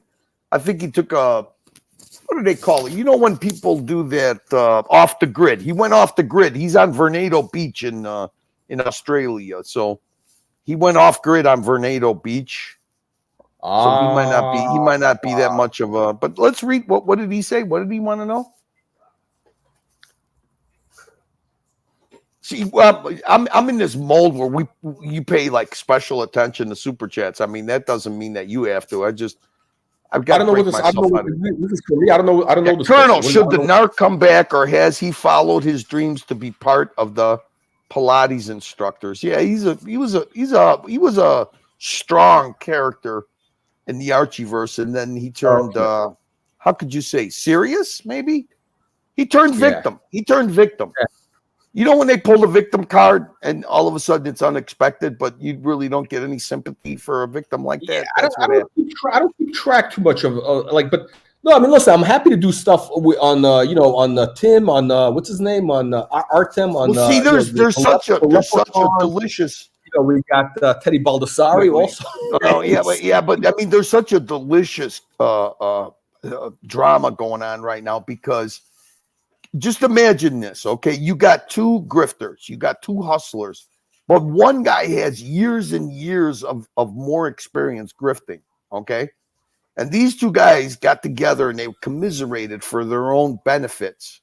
and they work together. But now all of a sudden, the king, the gypsy grifter himself, the whiskey dick, he's actually turning Tim, the Ukrainian, into one of his grift victims. But Tim doesn't know any better because he's starstruck by this guy. And this guy is slowly but surely, how can we say, fleecing him. He's stealing the leads. He's stealing Tim's leads. And it's so delicious because it's kind of what he did to Archie. It's kind of, what Tim did to Archie. Whiskey Dick is doing to Tim. So it's it's a great story arc, and we'd like to see it. We'd like to see it end in nuclear war between those two guys, but we don't know if it's going to happen because I think the groomer guy, he's like the mediator that's kind of keeping those guys from doing the nuclear option at each other. Because he's monkey in the middle. He has no place to go. See, the one thing about the groomer is, people are like, why is this guy so vested? Like, is he a part owner of the Timok enterprise? No, it's weird. It's a weird thing because, like, he has no place to go, bro. He has no place to. He can only live vicariously through Tim. Where's he gonna go? Doesn't the guy have a day job? Because Tim is doing this stuff at 2 in the afternoon. It's a no-show. It's a no-show political nepotism job. He's got like a ghost job. You know what I mean? His uncle Chuck Schumer took care of that. Oh my god. It's lazy grifting. I don't know. Yeah, so it's a very weird, very dark. It's a very dark and disturbing relationship. It's like what? It's that movie. It's like that. What's that movie? We showed the clip of. What's that thing about the guy, the Hogan's Heroes guy? It's a small pool full of black-bellied piranhas, and the black-bellied piranhas have been divided and have chosen their own teams. But the food that gets distributed gets distributed into a common area, the audience. So the audience has a choice to go back and forth by who is providing them the best entertainment. So that's the dynamic you got going on. Now you throw the whiskey dick in. And what he's trying to do is he's trying to take an audience that's divided by two, let's say, entertainers, and now he's trying to split it into three. When you split it into three, everybody's going to suffer because nobody can make a fucking living out of it. That's the way I see it. Now, I may be wrong. Yeah, I think they should all get like honest jobs. I mean, this thing with the grifting on live streams. I mean, this is like they're incapable. They're incapable. I mean, you're guys looking. All right, wait. Let's take that comment you just said. Here's your example. Here's the three people that you're going to ask to get honest jobs. You got fucking Archie, you got Tim Wright, and you got Whiskey Dick. Now, in reality, do you think any one of those three is got the capabilities or the motivation to actually be a productive, functioning person in our society? No. They're going to be Bernie Sanders, kind of, the Bernie Sanders when he says everything's going to be free. That's the people he's talking about. Yeah. You think the what do you call it? The groomer gets 50%? I believe that the groom. I'll tell you what the groomer's in it. What he's in. He's in it for the connections. Okay, the groomer's the kind of guy. Remember, this is fact because this came out of the wizard's mouth. The groomer had one of the Tim Wright, let's say. Heavy hitters, one of these deep pocket watch, collectors. A Sky Dweller came up at the AD, and the guy didn't want to. He didn't want the Sky Dweller, but he didn't want it, but he wanted the purchase history. So he contacted the groomer. The groomer said, "Yeah, I'll buy it." Okay. So this is the connections that they make. He goes to the AD. Now he makes a relationship with the deep pocket douchebag. So now the deep pocket douchebag, he's never going to say no to any watch that's offered to him, and he gets maybe 2-3 watches a year offered to him. All right. Okay. What happens? The guy takes it. The groomer buys it from that guy at retail, and then he flipped it to guess who? You know how there were so many victims of the wizard of Stefano Della Costa? Okay. And the groomer, the forehead, said he was one of them. It took him 4 weeks to get his money back. Well, the way he was getting his money back is because he used his connections through the Tim Wright channel with the actual watch enthusiasts, long-term people that have long-term relationships with the AD. He bought the watch off the guy. He flipped it to the wizard, and the wizard fucking slow paid him. But he got his money back. And then they were both paid with Mondavi books and little, super chats and PS5s and whatever for hush money. But that's an old that's an old drama. The new drama right now is the dynamic between Whiskey Dick pounding the shit out of Tim Wright used to get Whiskey Dick's links like you did, like today. Okay. So Tim Wright's audience used to be 120, 130. Well, then when Whiskey Dick started sharing his link, and then he would come on and use Tim's channel as basically a porta potty, because he would go there all drunk and fucking unload his hateful extreme left-wing Antifa narratives. Tim's, audience rose to like 300 people, 280. Every time that the Whiskey Dick was on. So it's a hate stream. It's a hate stream. It's one of the hate streams. It is. Look, the one thing you got to learn about those guys, whatever they try to project on the other people, it's not that. Look, it's rules for radicals. Saul Alinsky 101. That's their business model. Their rules for that enterprise is the Saul Alinsky rules for radicals. Project onto others, say the same lie, and if you say it long enough, people will believe it. So, the best thing Archie is a flawed person like many of us are, but the best thing about Archie is his audience. His audience is the most valuable thing that exists in the Archieverse. They're the smartest, highest IQ people. They appreciate humor. I mean, most people knew that you were trolling, except for fucking Archie. Archie just his automatic reflex action to you is he's a cunt. He's a wannabe. He's a nobody. I'm not promoting him. But see, Archie doesn't realize it doesn't matter what he wants. It matters what his audience wants. So I don't know. That's going to be in your hands. A little coordination. Okay. A little redirecting your trolling, and it might work out good for everybody. Okay. Or it might not. What is a good time? So what is the ideal time to do the live stream if I get the link? What's the time? 8 o'clock? 8 o'clock Eastern? There's two words for it. It's called an after show. If there's no other after show going on, see, JJ does an after show 3 days a week. And then if you wanted to do you're on Pacific time. So for you, it will work out good because JJ's on East Coast time. So when JJ does an after show, he usually ends at between 10:30 and 11:30 East Coast time, which is like 9 o'clock your time. Okay. So JJ could link to you as an after show. Now, when JJ's not doing an after show, and there's a dungeon schedule, which usually the after shows for the dungeons, I usually was doing those, but I am. This is a bad time of the year for me because I've got a bunch of stuff going on. So that would be what would that be? That would be 7:30 Central. So 8:30 Eastern time would be the time that Archie shows ends. And that would be the perfect time for you to pick up an after show.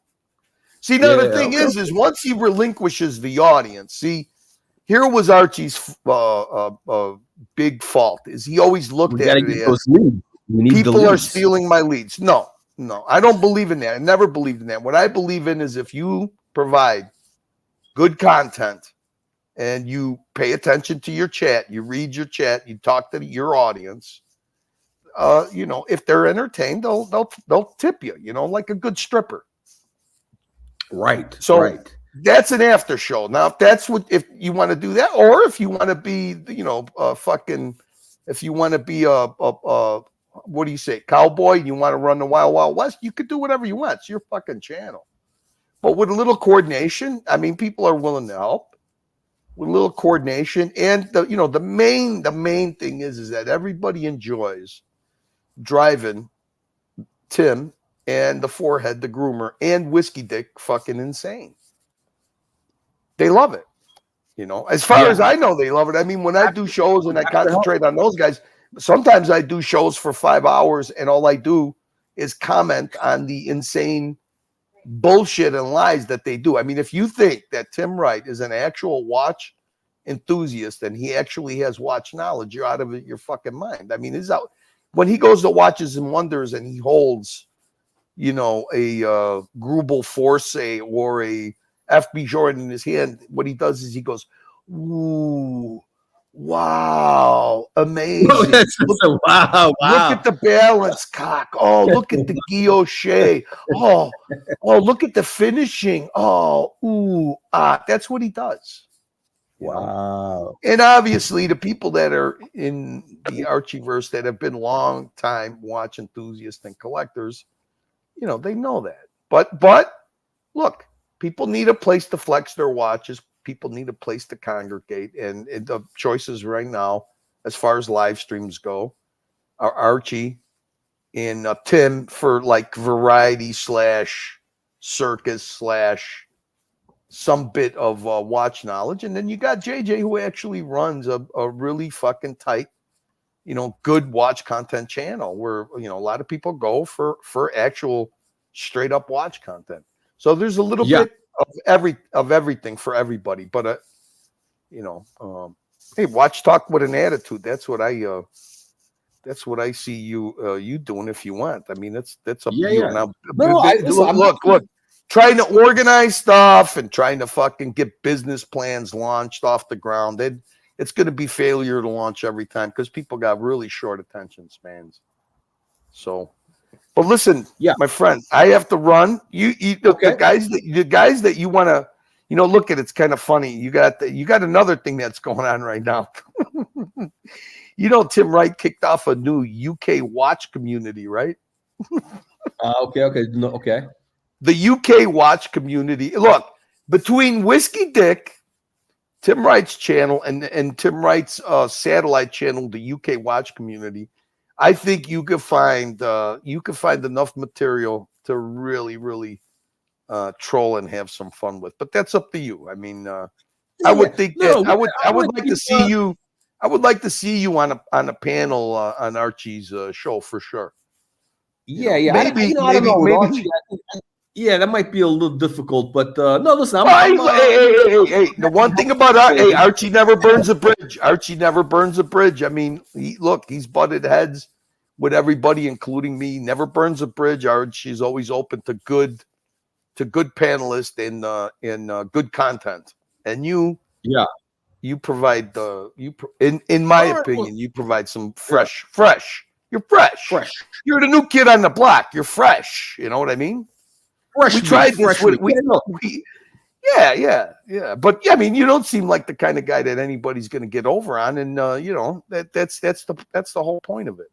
So no, listen, we'll see. I mean, look, with Archie, I'm a little bit, bad taste in the mouth, but we'll see. Look, I mean, Hey, well, I'm gonna see if you know what this movie's from. You insulted him a little bit. You did insult him a little bit. And I'll go get my fucking shine box because I got to get back to my busboy job. All right, man. All right. Thanks for joining. Good luck. Good luck. Okay, you too. All right, everybody. I think we are wrapping up here. We're going to say thank you to all the super chat people. We got Patel Philippe, the Baron Philippe. We got Baron Philippe, very active today. Baron Philippe, $10 super chat. Baron Philippe gifting memberships to the punters, raising the punters up from the gutter into the aristocracy. We got Watch Lux super sticker. We got Watch Lux 2 super stickers. We got Apes super sticker from the UK. It's in pounds. We got another. Wait, how many super stickers? I keep track. Okay, we got Baron Philippe. We got Baron Apes, Baron Watchlux, Baron Philippe again. We have Baron Philippe again. We have Baron Neo, $10 super chat. Baron Neo, $2 super chat. Baron Philippe, $5 super chat. Baron Philippe, more memberships gifted. Baron Philippe, another super chat, $5. Mookie, $2 super chat. We have Baron Philippe super chat again. More memberships gifted. The Baron is raining. It's like making it rain. The Baron is making it rain in the watch universe right now. This is unbelievable. We have Baron. This is I can add up. This is we got enough right now to make a deposit on the roller. We got Zeppi, Baron Zeppi, Baron Sung of the Triad, Baron Philippe, double Baron Philippe, double fisting from Baron Philippe, and Baron Zeppi super chat. Again, thank you everybody for joining. And I'm hoping all of you are actually members or at least subscribers to the channel. And we'll see you on the next one. Tomorrow, we're going to be doing a live stream. We're going to be talking about Aquanaut versus Hublot. Hublot, basically, look, Aquanaut stole the design from Hublot. We'll be discussing that and which is the better deal. Other things, well, you know, we don't know where the conversation will head. You know, like this live stream was supposed to be one thing. It went in complete. It was hijacked in 3 different directions. So we never know. We will follow the truth. This channel promotes journalism, democracy. That's right. It's all about keeping democracy alive. We will follow the truth to wherever it will lead us. Unbelievable but true. The Aquabot. 5:30 PST. Okay. 5:30 PST. I will do at 5:30. We will change that. Limoncello. What is it? Limoncello. No, I don't drink limoncello. It's disgusting. Limoncello. It's like lemon liquor. No, it's not for me. That's not my thing. Oh, I think he asked the question. Wait. What is the Baron Philippe. Baron Philippe, you asked me something about limoncello or something. What was it? Hang on a second. Oh, fuck. Yeah. So, I'm sorry, Baron Philippe. You know, listen, I got the what's his name? This guy is interrupting me. The guy, Curly's, hijacking the conversation. No, I like grappa. I like, the aged one. The one's got like a little color. I like color. I like liquor where it's got to have some dark. I like the aged kind of grappa, not limoncello. That's not my thing. I don't like sweet. I don't like anything or tart. I don't like that tart stuff. That's not my thing. Yes. Yeah, we're going to have shemales. We're going to have shemales. I really do want to have that guy show up. Patel, can you hook me up with, what's his name? With Jonathan, what's his name? Hings, whatever his name. The German guy. He needs to be a panelist.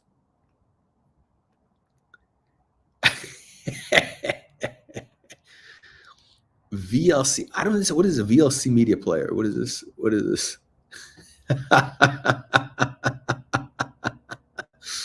Oh shit, Rustra more. Yeah, that's funny. What happened? Did they let out?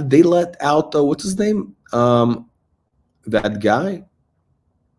They let out what's the actor? The guy who killed what the hell is this guy's name? Jeez. The shemale enthusiast. Unbelievable true. All right, guys. Thank you all for joining. I'll see you on the next one.